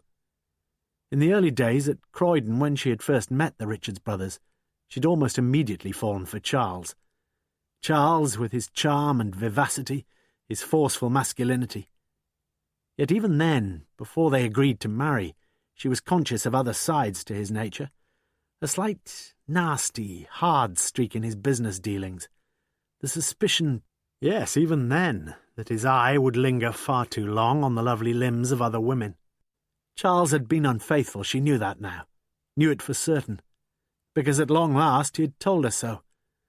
And then there was Conrad. Poor, faithful Conrad. But he'd never had the sparkle or the drive of his elder brother. Physically, he and Charles looked very similar, but underneath, well, there was no electric current in Conrad. Or so she'd thought until so very recently. In Cambridge, she drove out to Girton Village, where her sister lived. When Betty brought a glass of sherry into the lounge, she found her sister in tears. Celia Richards smiled bleakly. "Be kind to me, Betty. I've done something terribly wrong." Although Morse insisted at lunch that a liquid diet without blotting paper was an exceedingly fine nutrient for the brain cells, Lewis opted for his beloved chips with sausages and egg to accompany the beer. "Are we making progress?" he asked between mouthfuls. "Progress, Lewis, is the law of life. You and I would be making progress even if we were going backwards. As it happens, we are actually going forward at this particular stage of our joint investigations." "We are?" "Indeed. The main facts hang pretty well together now. Anne Scott goes to a bridge evening the night before she kills herself, and I'm certain she learns something there that's the final straw to a long and cumulative emotional strain. She writes a note to Edward Murdoch telling him she can't see him for a lesson the next afternoon, and from that point the die is cast. Whatever doubt she may have felt is finally settled by the Wednesday morning post, when a letter arrives from the birth clinic. She burns the letter, and she hangs herself. Now Jackson has been doing some brickwork for her, and he goes over to have a final look. He lets himself in, pushes the kitchen door open, and in the process knocks over the stool on which Anne Scott has stood to hang herself, and finds her swaying there behind the door after he'd picked up the stool. Now virtually anyone in those circumstances would have rung up the police immediately, so why not Jackson? It's because he finds something, Lewis. Something which proves too tempting for his greedy little soul. I think she'd written some sort of letter and left it on the kitchen table. Jackson takes it, and in his anxiety to get out of the house quickly, he forgets to lock the door. Then Jackson goes over to his own home and reads the letter. But you told me he couldn't read. Morse ignored the objection and continued, "It's addressed, Lewis, to the man who's probably been the only real passion in her life, Charles Richards. And there's something in that letter that gives Jackson some immediate prospect of personal gain." Someone else goes into number 9 during the afternoon, Celia Richards. Pretty certainly Jackson sees her going in, as he later sees me, Lewis. He realises that he's forgotten to lock the door, and so when everything's quiet he goes over and puts his key through the letterbox. That's the way it happened, Lewis. Perhaps, mumbled Lewis, wiping up the last of the egg yolk. You don't sound very impressed. Morse drained his beer and pushed the glass in front of Lewis's plate. I got the last one, sir. Just a half for me. Now, resumed Morse, glasses replenished, we've got to link the death of Anne Scott with the murder of Jackson, agreed? Lewis took up the account. Jackson tried to blackmail Charles Richards, and it seems he succeeded because he took £250 to the post office the day before he was murdered. Richards could have arranged to meet Jackson to give him the money, and then just followed him home. Perhaps he didn't really mean to kill him at all, just scare him out of his wits and get the letter. Morse shook his head. You may be right most of the way, Lewis, but we can be absolutely certain about one thing. It wasn't Charles Richards who murdered Jackson. He was giving a lecture, with me in the audience. Jackson was in the pub at gone 8, and the police found his body while Richards was still talking. But he could have got someone else to go and rough Jackson up, couldn't he, sir? Morse's eyes seemed to stare into the middle distance. Carry on. Well, he's got a brother, sir. Morse's eyes refocused on his colleague immediately. The brother? Yes, indeed. I've been giving our Conrad a little bit of thought myself this morning. I reckon it's time we had a quiet little word with him. We've got some jolly good prints, sir, and it wouldn't be much trouble getting Conrad's dabs, would it? Lewis looked at Morse rather hesitantly. Shall we go and see him? Why not? We'll just have another pint and then no more for me, sir. Do you want pint? Yes, please. I've been thinking, sir, began Lewis when he came back from the bar. So have I. Listen, we'll nip over there together. There are 2 calls we'd better make. Conrad Richards for one, and then there's that girlfriend Charles Richards told me he was with when... But why see her? You've already... Let's toss up, Lewis. Heads you go to see Conrad, tails I do. All right? Morse took out a 10p piece, flipped it in the air, and then peered cautiously underneath his palm before immediately returning the coin to his pocket. Heads it is, Lewis. I shall have to take it upon myself to visit Mrs. Hills. Conrad Richards had exhibited some surprise, perhaps, when the subject of fingerprints was broached, but he had willingly enough pressed the fingers and thumbs of both hands upon the ink pad, and thence onto the cards. Just a matter of elimination, Lewis explained. And just for the record, can you tell me where you were between 8 and 9 p.m. on the evening of the 19th of October? Conrad shook his head. I can't, I'm afraid. Probably at home reading, but if you can have a think and let me know. Lewis got up to go. I'd like to have a quick word with your brother. Is he... He's in Spain, officer, on business. Oh. We shall have to try and see him when he gets back. Morse sat waiting on a wooden bench beside the church in Radley. His visit had been fruitless. Pity. He was still staring glumly at the ground when the police car finally drew alongside. Nice looker, sir, ventured Lewis after a couple of miles. I didn't bloody see her, did I? Growled Morse.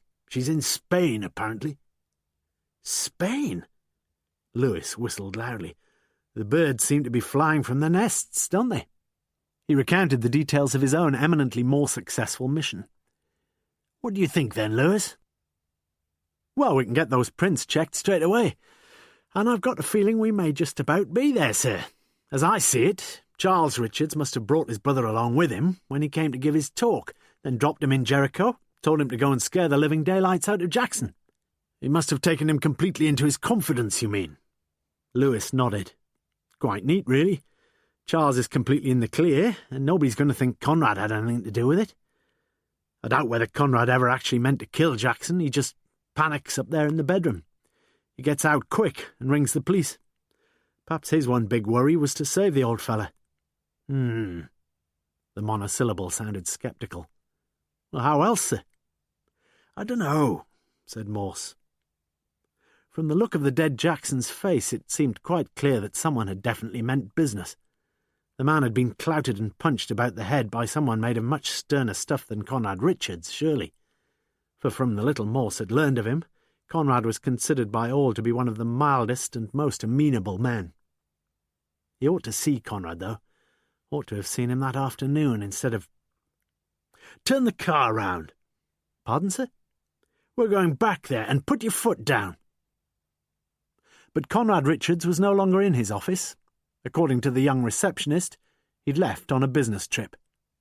Morse was angry with himself, and his displeasure was taken out on the receptionist. After impressively invoking the awful majesty of the law, and magisterially demanding whatever keys were available, he stood with Lewis in Charles Richards' office and looked around. Bills in the in-trays, ash in the ashtrays, and serried ranks of box files on the shelves. It seemed a daunting prospect, and leaving Lewis to get on with it, he himself climbed the stairs to Conrad Richards' office. One way and another, however, it wasn't to be Morse's day. In the drawers of Conrad's desk he found nothing that could raise a twitch from a hyper-suspicious eyebrow.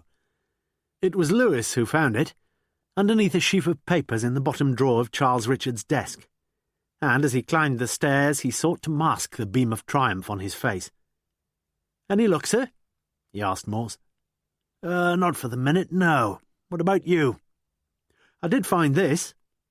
Morse took the folded letter and began to read. "Dear Mr. Richards, it's about Mrs. Scott who died. I know all about you and her, but does Mrs. Richards?" Morse said nothing on the return drive to HQ at Kidlington. The letter that Lewis had found lay on his lap. It perplexed him sorely. The two men called into the canteen for a cup of tea. "I'll just be off and see about these prints, sir." Lewis left his chief staring glumly down at the muddy brown tea. He'd frequently seen Morse in this sort of mood, and it worried him no more, just because one of the chief's fanciful notions took a hefty knock now and then. With the prints confirmed, everything would all be tied up, and Lewis was already thinking of a nationwide alert at the airports, because Conrad Richards couldn't have got very far yet, surely. Half an hour later, Lewis was to discover that between the excellent facsimiles of the fingerprints lifted from Jackson's bedroom and those taken only that afternoon from Conrad Richards, there was not a single line or wall of correspondence anywhere. Edward Murdoch felt hungry as he cycled homewards late that Wednesday afternoon. The last 10 days or so meals had been pretty skimpy. Not, he knew, that he ought to blame his mother too much, considering all that she'd been going through. "What's for tea?"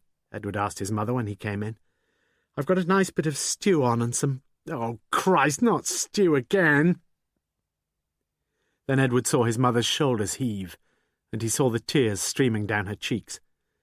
"Don't be upset, Mum. I'm sorry. I didn't mean—" Mrs. Murdoch wiped her handkerchief across her eyes. "It's not—" But she couldn't go on, and Edward put his hand on her shoulder and stood there awkward and silent. "Everything seems to be falling to bits, and It's Michael, isn't it, Mum?" Mrs. Murdoch nodded. "He's lost one eye completely, and they don't really know—" "Don't let's lose hope, Mum. I know I'm not much of a one for church, but hope is one of the Christian virtues, isn't it?" If Mrs. Murdoch had followed her instincts at that moment, she would have thrown her arms around her son. But somehow she'd never felt able to express her feelings with any loving freedom, either with Michael or with Edward, and something restrained her even now. She guiltily clutched her little secret even closer to herself. The knowledge that she would never be able to love Michael as she had always loved Edward. On Thursday, whilst Lewis amateurishly tapped the keys as he typed up a report, Morse forced his attention back to the blackmail note discovered in Charles Richards' desk. At one reading, it seemed a typical specimen of the sort of note so often received by blackmail victims, ill-spelt and ill-expressed. And yet at another reading, it seemed not to fall into the conventional category at all. He handed the note across to Lewis. "I'm absolutely sure that Jackson himself couldn't have written one line of this. You'll find in Jackson's pathetic little pile of possessions a couple of pamphlets about that telly-programme, On the Move. And that was a programme for your complete illiterates, who've never managed to read or write. So I reckon Jackson must have got somebody. But it's pretty bad, that letter, sir." "Really? What you want a letter to do, Lewis, is to communicate. Now, the spelling there is weak, but I'll tell you this, the upshot of that particular letter is so clear, so unequivocal, so clever, that no one who read it could have misunderstood one syllable. But Morse banged the table with a rather frightening intensity. No, Jackson did not write that letter. Lewis, get on to Mrs. Beavers at the post office down there and ask her how Jackson signed for his OAP. And since she's such a nosy old bugger, ask her who Jackson was doing a bit of work for before he died, apart from Anne Scott. 3/4 of an hour later, Lewis learned that Jackson was able just to render a tentative resemblance to G. Jackson on his OAP slips. But Mrs. Beavers herself had often had to read to Jackson some notification of change or renewal. To all intents and purposes, Jackson was illiterate. Mrs. Beavers was just as well up with the odd job needs of the local community. Mrs. Purvis in Canal Reach had asked Jackson if he could rewire the house for her. Lewis listened and made his awkward notes. It was, he had to admit, pretty well as Morse had said it would be. Rewiring, eh? Wonder how much Jackson knocked her back for that. My place needs doing, and someone told me it'd cost about £250. Well, it's quite a big job, you know. 250 isn't really a lot these days, though, is it? Asked Morse slowly. Well, not enough to keep Jackson quiet, you mean? I keep telling you, Lewis, Jackson didn't write the letter.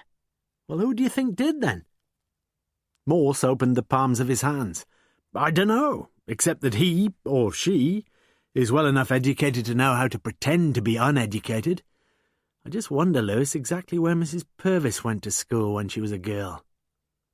It seemed to Lewis the oddest question that had so far posed itself to his unpredictable chief, and the reason for it was still puzzling him as he brought the police car to a halt in front of the bollards that guarded Canal Reach. His name's Grey Malkin, Mrs. Purvis had replied to Morse's question, looking down lovingly at the grey-haired Persian. It's from Macbeth, Inspector. Oh, yes? Lewis listened patiently while Mrs. Purvis was duly cosseted, and it was a relief when Morse finally brought forward the heavier artillery. Mrs. Purvis, it's about Mr. Jackson. We're trying to find out a little bit more about the sort of odd jobs he was doing, to check up on the sort of income he had. He was doing some work for you, wasn't he?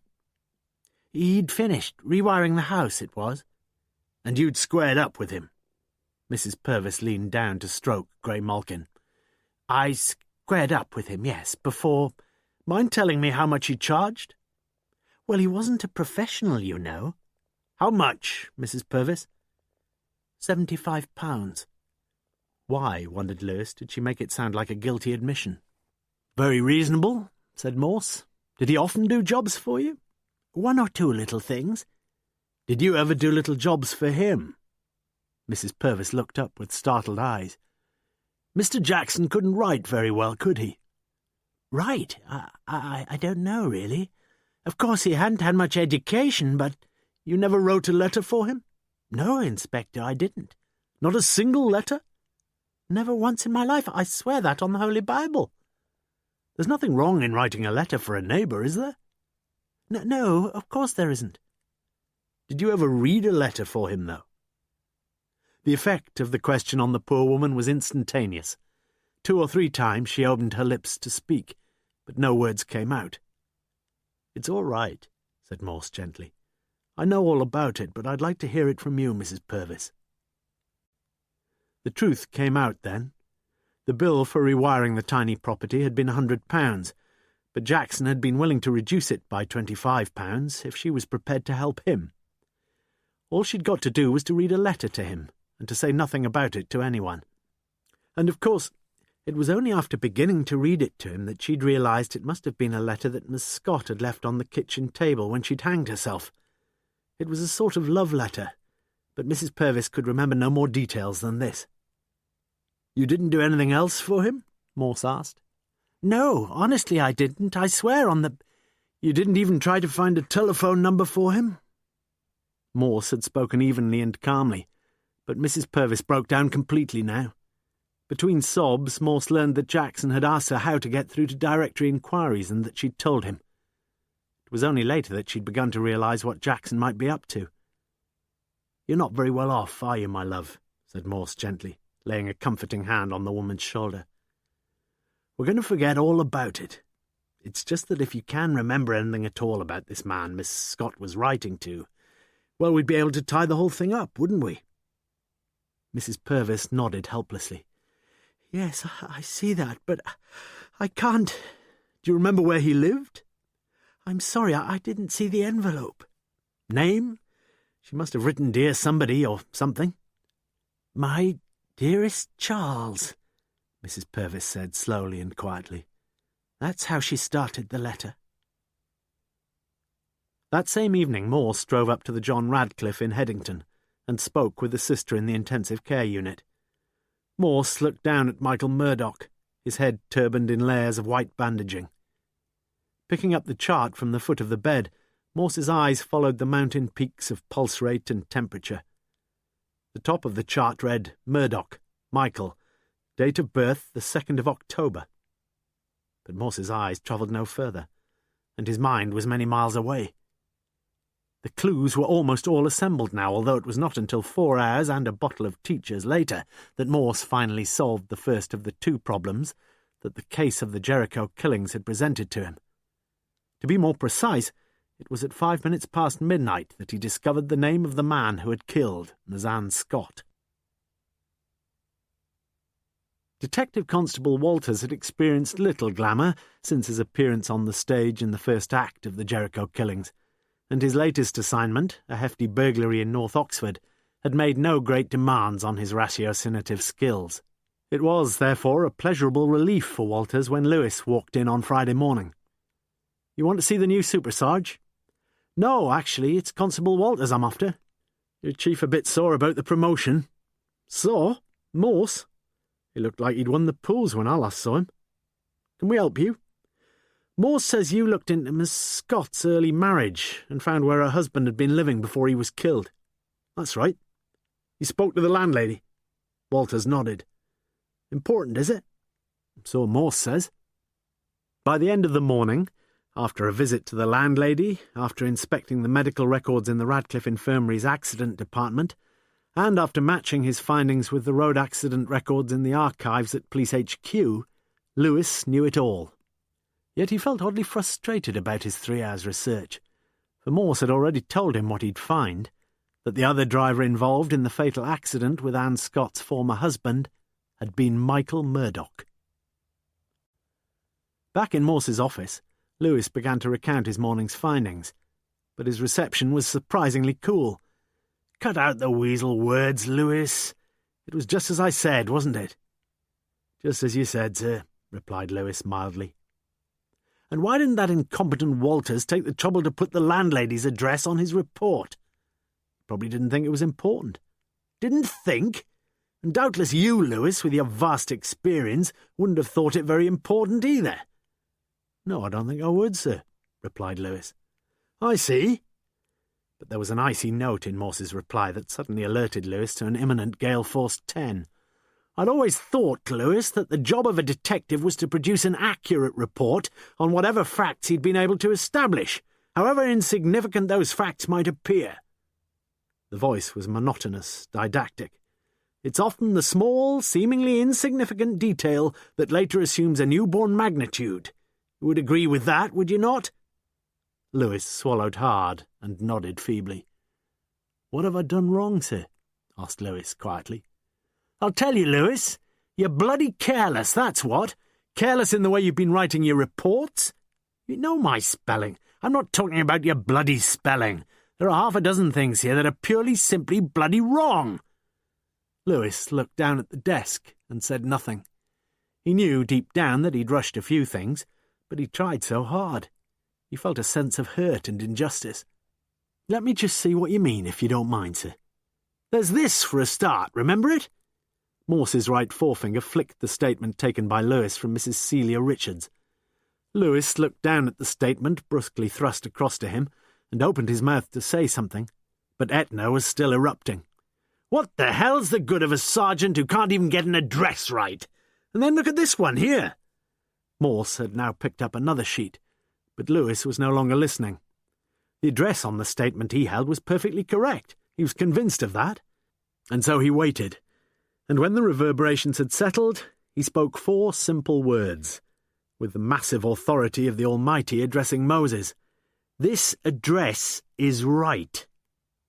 Morse's mouth opened and closed.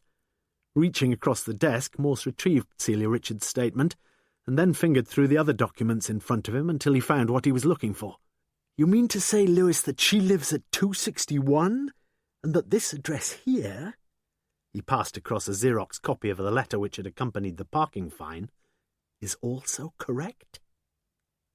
The last 3 words were whispered, and Lewis felt a shiver of excitement as he looked at the copy. On the original letterhead, the address had been pre-printed at the top right-hand corner. 216 Oxford Avenue, Abingdon, Oxon. It was Lewis who spoke first. "This means that Celia Richards never paid the fine at all, doesn't it, sir?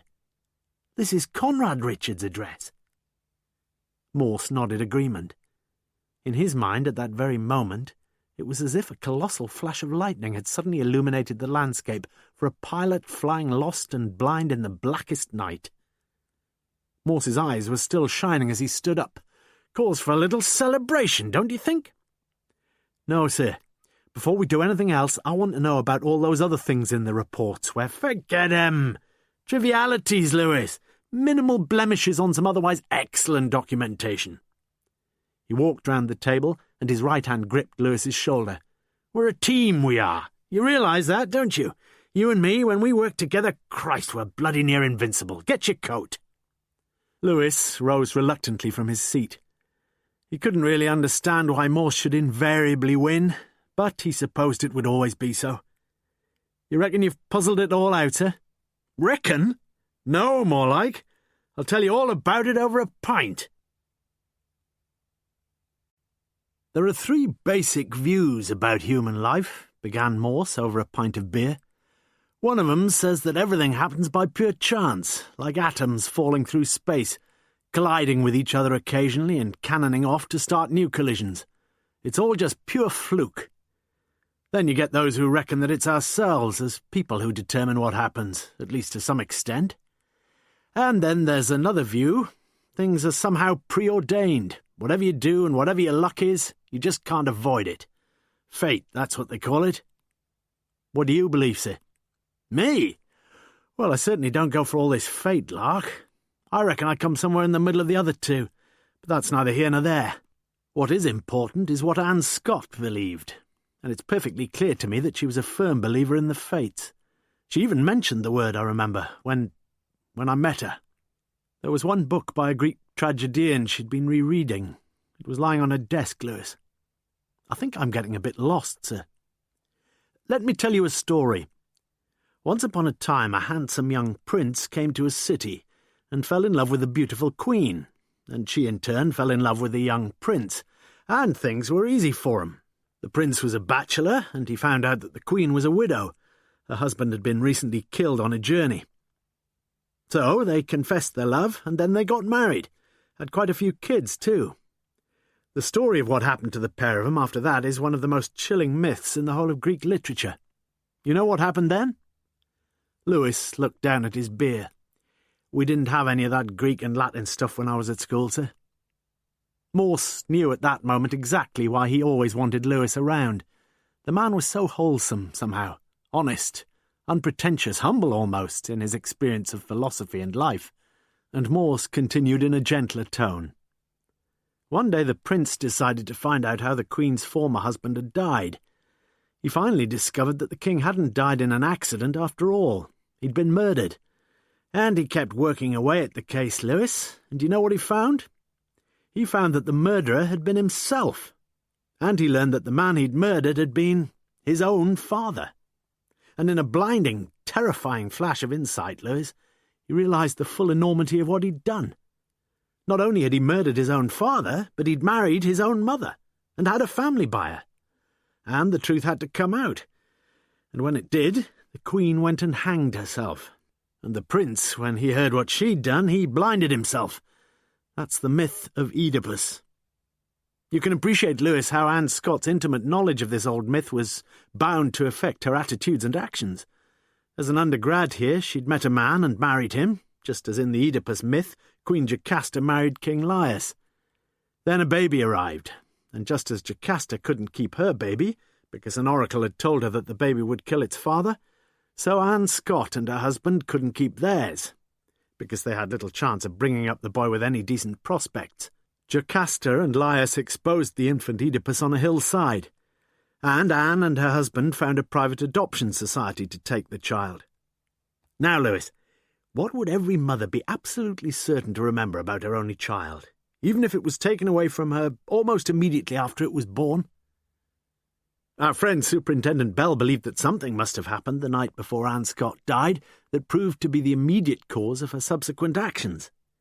He learned that the bridge evening happened to be its first anniversary, and what's-her-name had laid on some sherry for the occasion. Doubtless tongues began to wag a bit more freely than usual, and I reckon adoption was a topic of conversation that night, and they were talking about birthdays in view of the fact they were celebrating their own first birthday. And as I've just said, Lewis, there's one thing no mother's ever going to forget, and that's when her only baby was born. So this is how I reckon things were. That night at the bridge party, somebody who knew Mrs. Murdoch pretty well got a fraction indiscreet, and let it be known to a few people, including, alas, Anne Scott, that Mrs. Murdoch's elder son was an adopted boy. And then Anne must have heard Mrs. Murdoch herself volunteering the information that her eldest son, Michael, was celebrating his 19th birthday on that very day. What a quirk of fate! I thought you didn't believe in fate, sir. But Morse was oblivious to the interjection, and continued his fantastic tale. When Laius, Jocasta's husband, was killed, it had been on the road between Thebes and Corinth. A road accident, Lewis. When Anne Scott's husband died, it had also been in a road accident, and she'd known the elder Murdoch boy, and Mrs. Murdoch herself, of course, for more than a couple of years. Do you see how things are beginning to develop, Lewis? Young Michael Murdoch was being coached once a week by Anne Scott, and as they sat next to each other week after week in Canal Reach, I reckon that the young lad must have become infatuated by a mature and attractive woman, and the woman herself must surely have felt the attraction of a young virile lad who worshipped whatever ground she chose to tread. She must have led him on a bit. Then the trouble starts, and she misses a period, and then another, and she goes off to the Jericho clinic where they tell her they'll let her know. It must have been then that she wrote to Charles Richards pleading for a bit of help, a bit of friendly guidance at the very least, but as we know, the letter never got through to Charles Richards at all. By some freakish mischance, the letter was intercepted by Celia Richards. As the days pass, and still no reply from her former lover, Anne Scott must have felt that the fates were conspiring against her. Life hadn't been very kind to her, and looking back on things, she saw evidence only of her failures. A hasty adolescent marriage that had been short-lived and disastrous, a love for Charles Richards which had blossomed for a good many years, but which had always been doomed to disappointment, and then Michael Murdoch. Morse's voice trailed off. His glass was empty, and Lewis, as he picked it up and walked over to the bar, decided on this occasion not to remind Morse whose turn it was. "So," resumed Morse, lapping his lips into the level of his pint without a word of gratitude, "Anne Scott's making a bit of a mess of her life. She's got a deeply pessimistic and fatalistic streak in her make-up, and in the end she abandons all hope. Charles Richards, as she thinks, doesn't give a sod about her any longer. But she was a pretty tough girl. She'd have been able to cope with her problems if it hadn't been for that shattering revelation at the bridge evening. She'd been reading the Oedipus story again, and the ground's ready for the seeds that were sown that fateful evening. Adoption and birthdays, they were the seeds, Lewis. And it must have been the most traumatic shock of her whole life when the terrible truth dawned on her. Michael Murdoch was her own son. And as the implications whirled around in her mind, she must have seen the whole thing in terms of the fates marking her out as another Jocasta. Everything fitted. Her husband had been killed in a road accident, killed by her own son, a son with whom she'd been having sex, a son who was the father of the child she was expecting. She must have felt utterly powerless against the workings of what she saw as the preordained tragedy of her own benighted life. And so she decides to do the one thing that was left open to her, to surrender to her fate, to cooperate with the forces that were now driving her inexorably to her own death. A death, she slowly determines as she sits through that long and hopeless night, will be the death that Queen Jocasta chose. And so, my old friend, she hanged herself. And had she but known it, the curse had still not finally worked itself out. Michael Murdoch is in the intensive care unit at the JR2, and he's blinded himself, Lewis, just as Oedipus did. The whole wretched thing's nothing less than a ghastly reenactment of the old myth, as you can read it in Sophocles. And if there was one man guilty of Anne Scott's death, that man was Sophocles. Lewis was anxious to get one thing straight. You still don't believe in fate, sir? Course I bloody don't, snapped Morse. But you just think of all those coincidences. What are you talking about? There's only one real coincidence in the business. The fact that Anne Scott should find that one of her pupils is her own son. That's all. Anne Scott decided to hang herself. She decided that. And the fact that Michael Murdoch squirted so much dope into himself and then did what he did, well, that was a sheer fluke, wasn't it? Fluke, sir. You seem to want to have it always. Flukes, coincidences, decisions, fates. Morse nodded rather sadly. He wasn't quite sure where his own pervasively cynical philosophy of life was leading him. But the facts in this particular case remained what they were. For the life and death of Anne Scott had traced with awesome accuracy those murderous, incestuous, and self-destructive patterns of that early story. Charles Richards lay on his back in the hotel room, smoking silently. Beside him lay a young woman, the sheet draped closely round her naked body. But for much of the time, as Charles Richards lay there, he was thinking of his wife. She'd not cried or created any scene when at last the truth of his relations with Anne Scott had been forced into the open, but her eyes had betrayed her hurt and disappointment. And then there was Conrad, his dear and loyal brother Conrad, who turned up the previous day. Outwardly, Conrad seemed as calm as ever, yet underneath there were indications of an unwanted anxiety, which, of course, were all perfectly understandable. But as Charles saw it, there was virtually no chance that the police could suspect Conrad of anything. So why had he come out to Madrid? Why hadn't he arranged some quiet little business trip in England?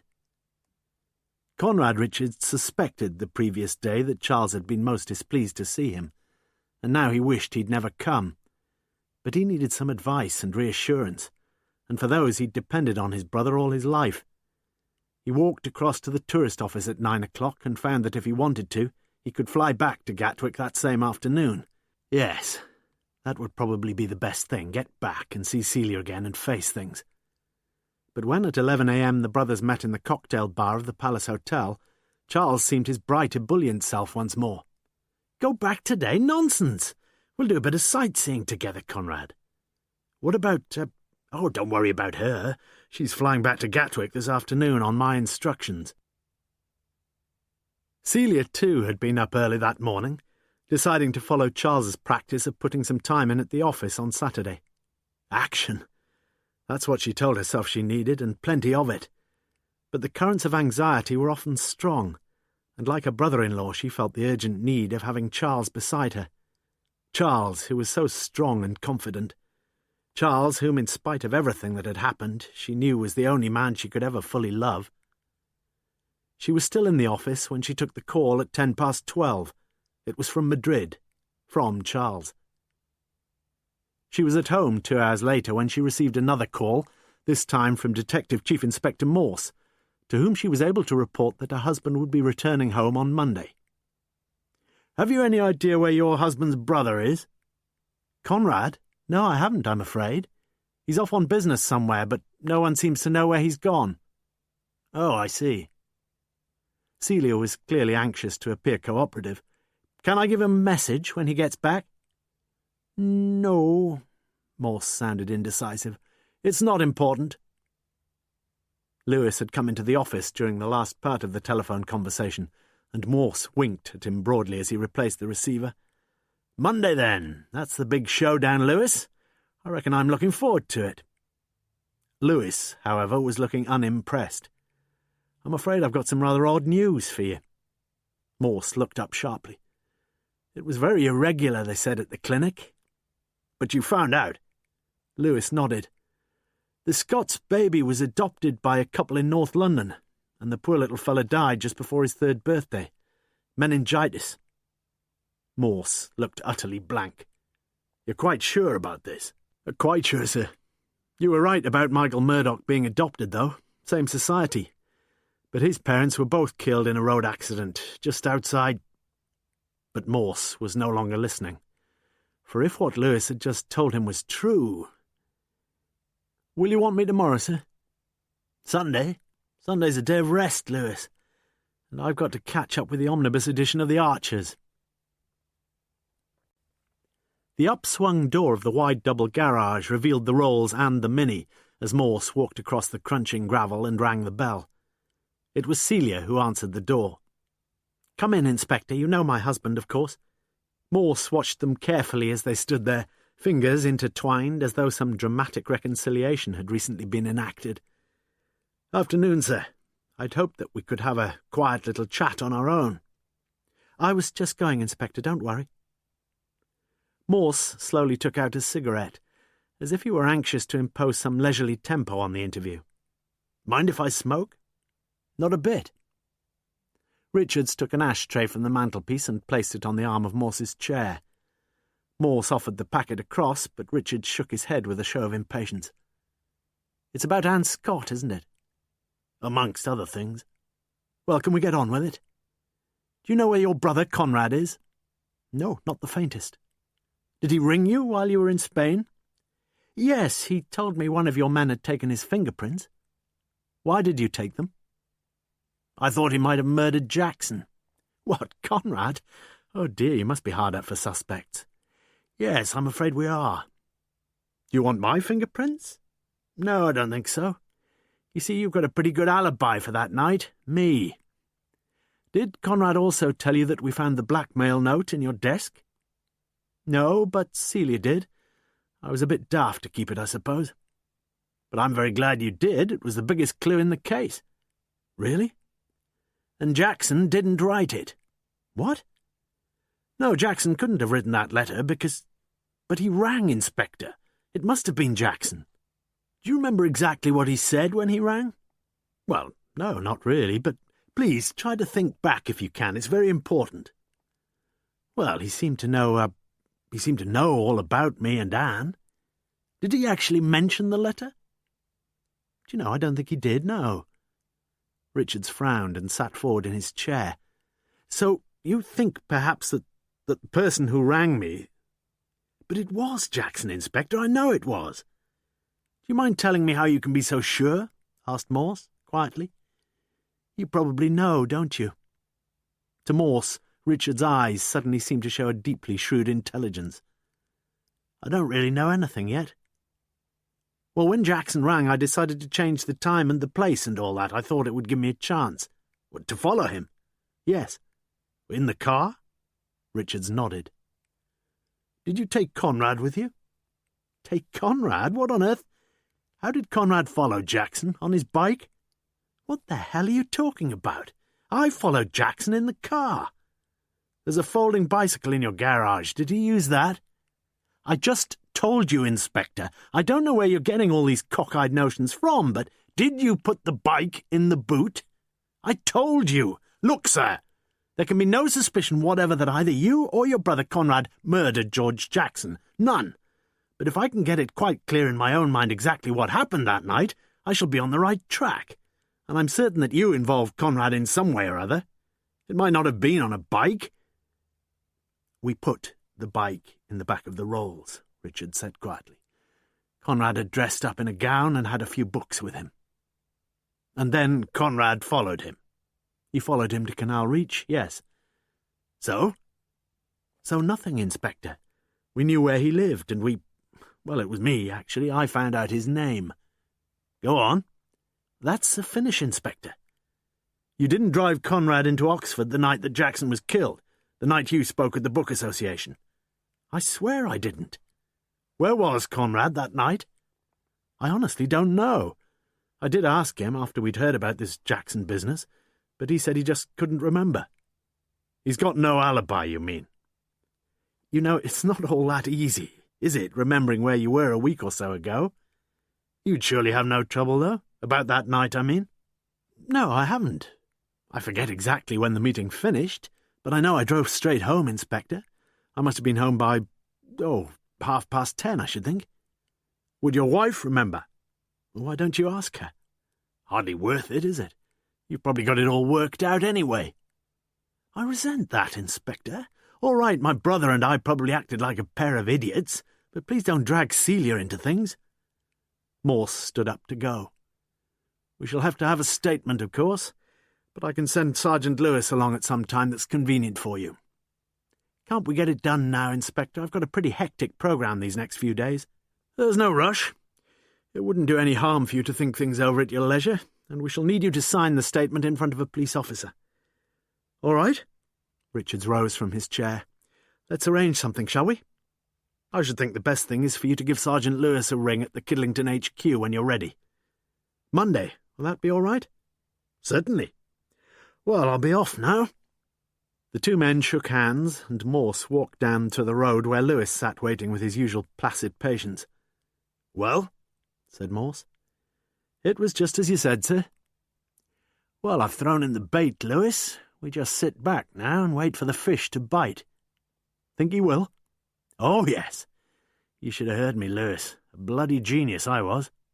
Really, sir. Morse sat back happily, for things were going extraordinarily well. The following evening, at 8 p.m, Morse and Lewis sat waiting in a small anteroom in the Eye Hospital at the Radcliffe Infirmary, whither Michael Murdoch had now been transferred. Edward Murdoch, after just leaving his brother's bedside, looked surprised and somewhat flustered as he was ushered into this room and told to sit down. There were no formalities. "Can you spell believe?" asked Morse. The boy swallowed hard and seemed about to answer when Morse, thrusting the blackmail note across the table, answered the question for him. "Of course you can. You're a well-educated lad, we know that. No, please don't touch it, Edward. Fingerprints all over it, you see. But whoever wrote that letter couldn't spell believe, could he?" The boy shifted awkwardly in his chair in the long, uncomfortable silence that followed. "Did you write it?" asked Morse slowly. "Or was it your brother?" The boy shook his head in apparent bewilderment. "You must be joking." It was Lewis who spoke next, his voice flat and unconcerned. "You didn't write it yourself, is that what you're saying?" "Of course I didn't." "That's all I wanted to know, Mr. Murdoch," said Lewis with polite finality. He whispered something into Morse's ear, and Morse, seemingly faced with a decision of some delicacy, finally nodded. "Now, sir?" asked Lewis. Morse nodded again, and Lewis got up and left the anteroom. Morse himself picked up a copy of Country Life, turned to the crossword, and had finished it in 11 minutes. Minutes during which Edward Murdoch was showing increasing signs of agitation. "What is all this?" "We're waiting." "Waiting for him to come back?" Morse nodded. "Sergeant Lewis, that's his name." "How long will he be?" Morse shrugged his shoulders. "Difficult to say. Some people are cooperative, some aren't." "He's gone to see Michael, hasn't he?" "He's got his duty to do." "But Michael's ill." "Look, lad," said Morse very gently and quietly, "Sergeant Lewis and myself are trying our best to solve a murder. Takes a lot of time and patience, but we have to do an awful lot of things we'd rather not do." "But I've told you, Inspector, I never—" "You lie!" thundered Morse. "Do you honestly believe it was my wish for Sergeant Lewis to go and disturb your brother? You're right. He is ill." Edward Murdoch did a very strange thing then. Like some frenetic pianist banging away at the same chords, he pressed the fingers of both his hands all over the letter in front of him, and sat back breathing heavily with a look of triumph in his eyes. "Not very sensible," said Morse mildly. "I'm going to have to ask you why you did that, aren't I?" "You're trying to trick me!" shouted the boy. "I'm not trying to trick you, lad. I don't need to. You're making enough mistakes without needing me to do much about it." "I told you! I didn't—" "Look, Sergeant Lewis will be back any minute now, because I can't really believe your brother's as stupid as you are. And when he comes in, we'll have a statement, and then we'll take you up to Kidlington and get one from you. Won't take all that long, and I'll give your mum a ring and tell her." "What's it got to do with her?" "Won't she be a bit worried about you, lad? You're all she's got at home now, you know. She's had one hell of a time this last few weeks, hasn't she?" It was the final straw, and Edward Murdoch buried his head in his hands and wept. The sordid little story was soon told. It had been Edward who had seen the letter to Charles Richards underneath a pile of books in the study. In it, Anne Scott had begged for advice, support, and money. She was sure she was pregnant, and the father could only be Charles Richards, because she had never made love with any other man. She pleaded with Charles to contact her and arrange to see her. If he wouldn't help her, well, she just couldn't say what she would do. As best he could remember it, that was the gist of the letter that Edward had read before hastily replacing it as he heard Anne climbing the stairs. And that was the gist of what he told his brother, Michael, the same evening. Michael had frequently boasted about making love to Anne. And yes, he, Edward, had been jealous about it. But Michael had laughed it off. After all, it wasn't much good her appealing to him for any money, was it? He couldn't even afford a decent fix every now and again. Then Anne had died. And soon after hearing of her death, Michael had asked Edward whether he could remember the name and address of the man Anne had written to. And that's how it had started. Just a joke, really. That's what they'd thought, anyway. There was a chance of some money, perhaps. So almost in a schoolboyish manner, they'd concocted a note together.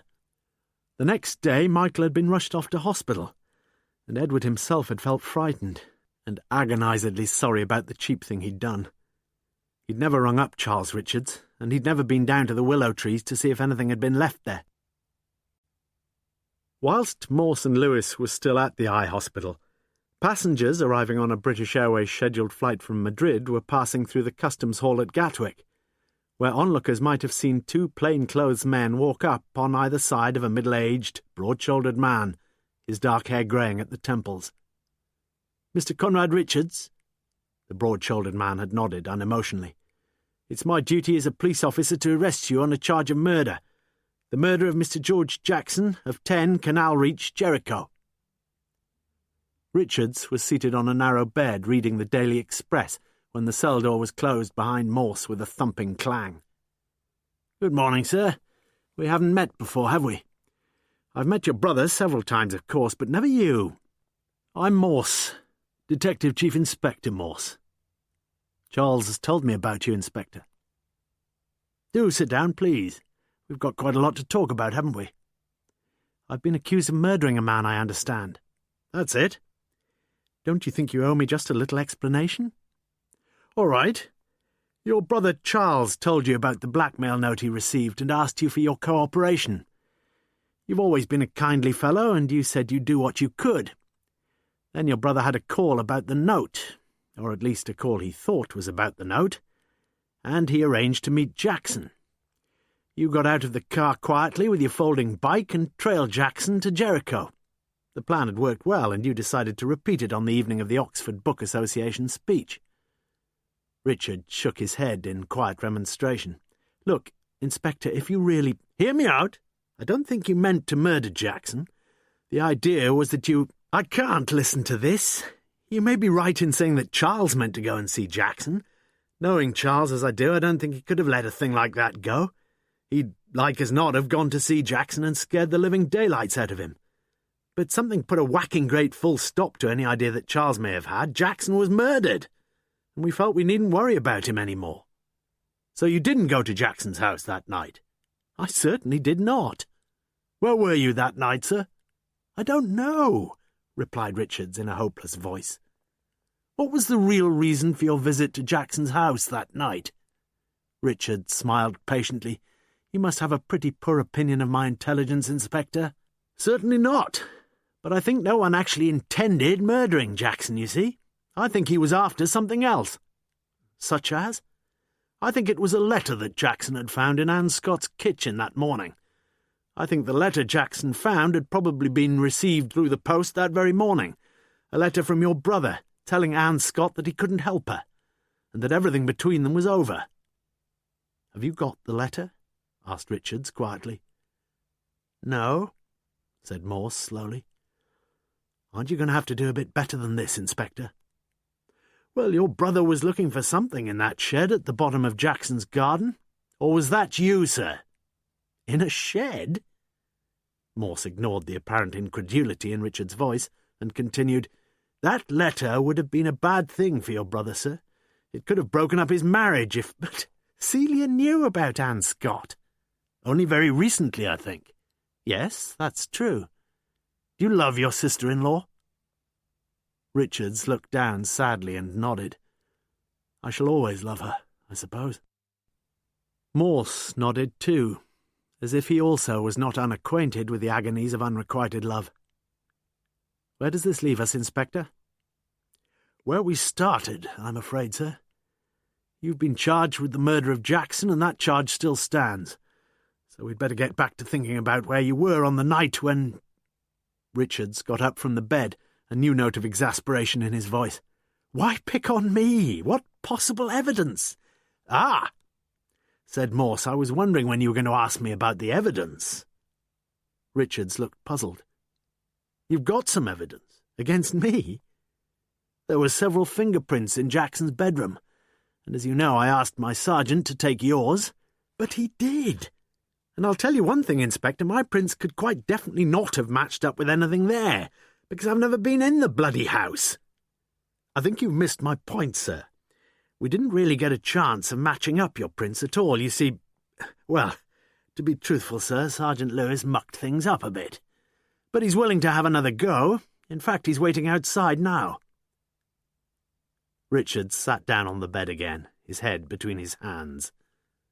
For several minutes he said nothing, and Morse looked down at a man who now seemed utterly weary and defeated.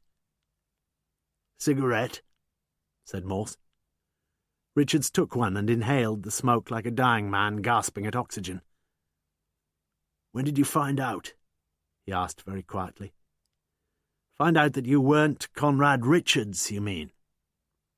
Morse himself inhaled deeply on his own cigarette, and as he briefly told of his discoveries, a wistful half-smile returned to the face of the man who sat on the edge of the narrow bed. It was the face of Charles Richards. "When did you find out, Morse?" asked the ACC that afternoon. "Well, looking back on it, sir, I think the first inkling should have come when I went to the Book Association and learned that it had been Anne Scott who'd suggested to the committee that Charles Richards should be invited along to talk about the small publishing business. In a limited and very specialised field, the Richards brothers had managed to run a thriving little concern. But who'd heard of them? Who, except for Anne Scott, knew them? Virtually no one in Oxford, that's for certain. Remember, the Richards brothers had only just moved into Oxfordshire a few months earlier, and the chances that anyone would recognise either of them in a small meeting were very slim indeed. The only person who would have known them both was dead, Anne Scott. So they decided to follow the same routine as the one which had proved so successful earlier in the week, when it was Conrad Richards who drove the rolls to Oxford, and Charles Richards who followed Jackson to Canal Reach. Perhaps from the little we've learned about the two brothers' characters, this wasn't surprising. It was Conrad who'd always been ready to play second fiddle, and Charles who'd always been the more dynamic. So they decided to swap roles again for the Friday evening, with Conrad taking his brother's place in a talk. Conrad, I'm sure, was quite happy to do this. What he adamantly refused to do was to go down to Canal Reach. It had to be Charles who went to face Jackson. Now, I'm fairly sure in my own mind, sir, that although Charles Richards wasn't reckoning on murder, he was determined to get that letter back, or else. The letter would implicate him deeply in Anne Scott's death, and pretty certainly put paid to his marriage, and possibly his business too. And he got so exasperated that he literally shook the life out of Jackson against the bedpost. At that point, Charles Richards was in a tight spot. He knew his own name was likely to crop up somewhere in police inquiries into Anne Scott's death, and he realised how vital it was that Conrad, who was at that very moment talking to an audience under the alias of Charles Richards, should be given an utterly unassailable alibi. So he rang up the police, and then he got the hell out of Jericho. He didn't find the letter. So he says, and I'm inclined to believe him. I should think things must have looked pretty black as they went home that night and talked over what had happened. But very soon one thing must have become increasingly clear to the pair of them. Perhaps all would be well if only they could keep up the pretense. So the brothers made their decision. Celia Richards had to be brought into the picture straight away, and Charles had no option but to tell her everything about his affair with Anne Scott, and to plead with her to take her part in the deception that followed. The ACC nodded. "Yes, you'd better tell me how they worked that." "To an outsider, sir, I think that one thing about this case would seem particularly odd. The fact that Sergeant Lewis and myself had never been together when we'd met Conrad Richards. And at the same time, we'd neither of us met the two brothers when they were together. I met Charles Richards, or rather the man I thought was Charles Richards, for the first time at the OBA, when his physical appearance was firmly fixed for me as Charles Richards. And when I called at Charles Richards' office, I was treated to a neat and convincing little charade by Celia, acting as the receptionist, and by Conrad playing the part of Charles. It was, by the way, sir, at that point that I should have taken more notice of one very significant fact. Celia asked me for a cigarette that day, something she surely would never have done if the man who was with her was really her husband, because I was later to learn that Charles Richards was a heavy smoker. Anyway, I suspected nothing at the time, and the three of them must have felt encouraged about keeping up the pretence if the police were to bother them again. Then we were a bit unlucky. Lewis and myself paid a surprise visit to Abingdon one afternoon to get Conrad's fingerprints. But I didn't join him for a start, sir. I had another, lead to follow up, and so I wasn't with Lewis when he called at the office and met Conrad, the same man who'd twice passed himself off to me as Charles. So Lewis got the prints, Conrad's prints, and of course they matched nothing because it had been Charles who had been in Jackson's house. That same afternoon we returned to the Richards firm. We searched the offices that the brothers used, and as you know, we found the blackmail note in Charles's desk. It was pretty clear from the ashtrays full of stubs that Charles was virtually a chain smoker. But in Conrad's room there was no physical sign whatsoever of smoking. Then we made a final visit to Abingdon, when Celia and Conrad put on another little performance for me, playing the part of a reconciled couple very cleverly. But they were wasting their time, I'm afraid. You see, there were two reasons for my visit. First, to get the man I'd been interviewing to the front door, so that Lewis could see him, and so corroborate what we'd suspected, that the man I'd been meeting all the time was in fact Conrad Richards. But why all the clever stuff, Morse? Why didn't you just arrest him there and then? We'd have run the risk of letting the big fish get away, sir. And that was the second reason for my going that day. I had to lay the bait to get Charles Richards back to England. And so I told Conrad that we had to have a statement from him and that it was going to be Sergeant Lewis who would take it down. You see, Lewis knew the real Conrad Richards. He'd taken his fingerprints. And so any statement would have to be made by the genuine Charles Richards. Apart from a few small details, the case of the Jericho killings was solved. But as Morse sat in his office the following morning, there were two things really that still nagged at his brain. The first was the realization that his Sophoclean hypothesis about Anne Scott's suicide had been largely undermined by Lewis's patient inquiries. The second thing was that the letter Charles Richards had written to Anne Scott had still not been found. Beyond much doubt it had led directly to Anne's death, but it wasn't difficult to guess at its contents. Not difficult to reconstruct the events of that morning when Anne had received one letter from the clinic saying yes, she was pregnant, and another from Charles Richards saying no, he wasn't going to see her again. Morse nodded to himself. It had been the post that morning that had been the final catalyst, not the previous night's talk at the Bridge Club of birthdays and adoptions. Had Anne Scott really had a morbid sense of the gods' ill favour as they played their sport with men and women? Morse shook his head. It wasn't quite adding up, he knew that. And he needed to talk to Lewis. Where the hell was Lewis? Morse's mind wandered back to the night when he'd met Anne, the night when, but for some miserable ill luck that had taken him away, when Lewis had come in and dragged him off. "Morning, sir. Sorry to be a bit late, but—" "Bit late? You're bloody late!" Morse's face was sour. "But you said— Got your car here? I want to take a last little look at Jericho, Lewis. There's that bloody letter from Richards for a start. Bell's lot looked for it, you looked for it, Richards himself looked for it, and nobody can find it. Right? So it's about time I had a look for it." They drove down the Woodstock Road and turned down towards Jericho. And then, as Morse suddenly caught sight of the Jericho tackle shop, a beautiful new idea jumped across the threshold of his mind. Jackson was buying his new rod from there, wasn't he? Morse asked casually. That's right. Lewis parked the police car by the bollards at Canal Reach. Inside the shed, Morse surveyed the vast assortment of Jackson's fishing tackle. Is that the new rod? He asked. Looks like it, sir. Morse carefully disconnected the jointed sections and examined them. You see, Lewis, they're hollow inside, just the place to hide a letter, wouldn't you say? Just roll the letter up into a cylinder. It's here somewhere, Lewis. I know it is.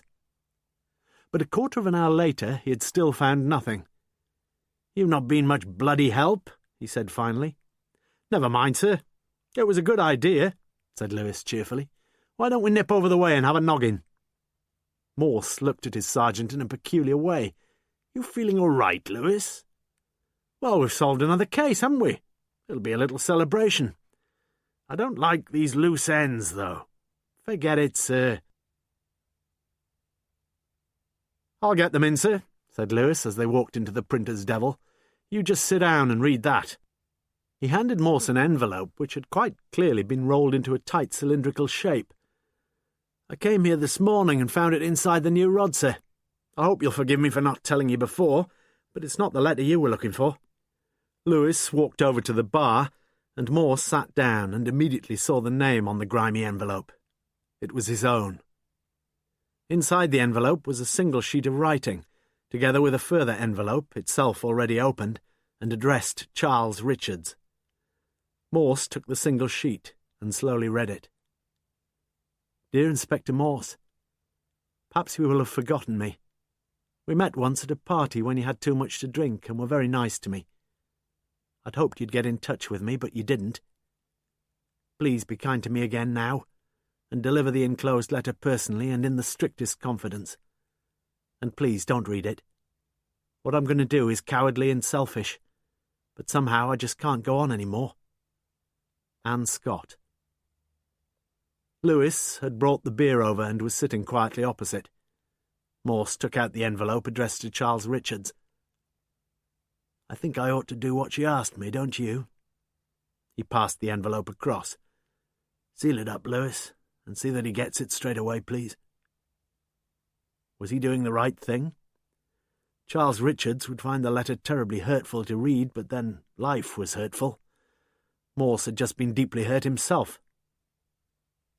I hoped you'd get in touch with me, she'd said. But you didn't. If only she'd known.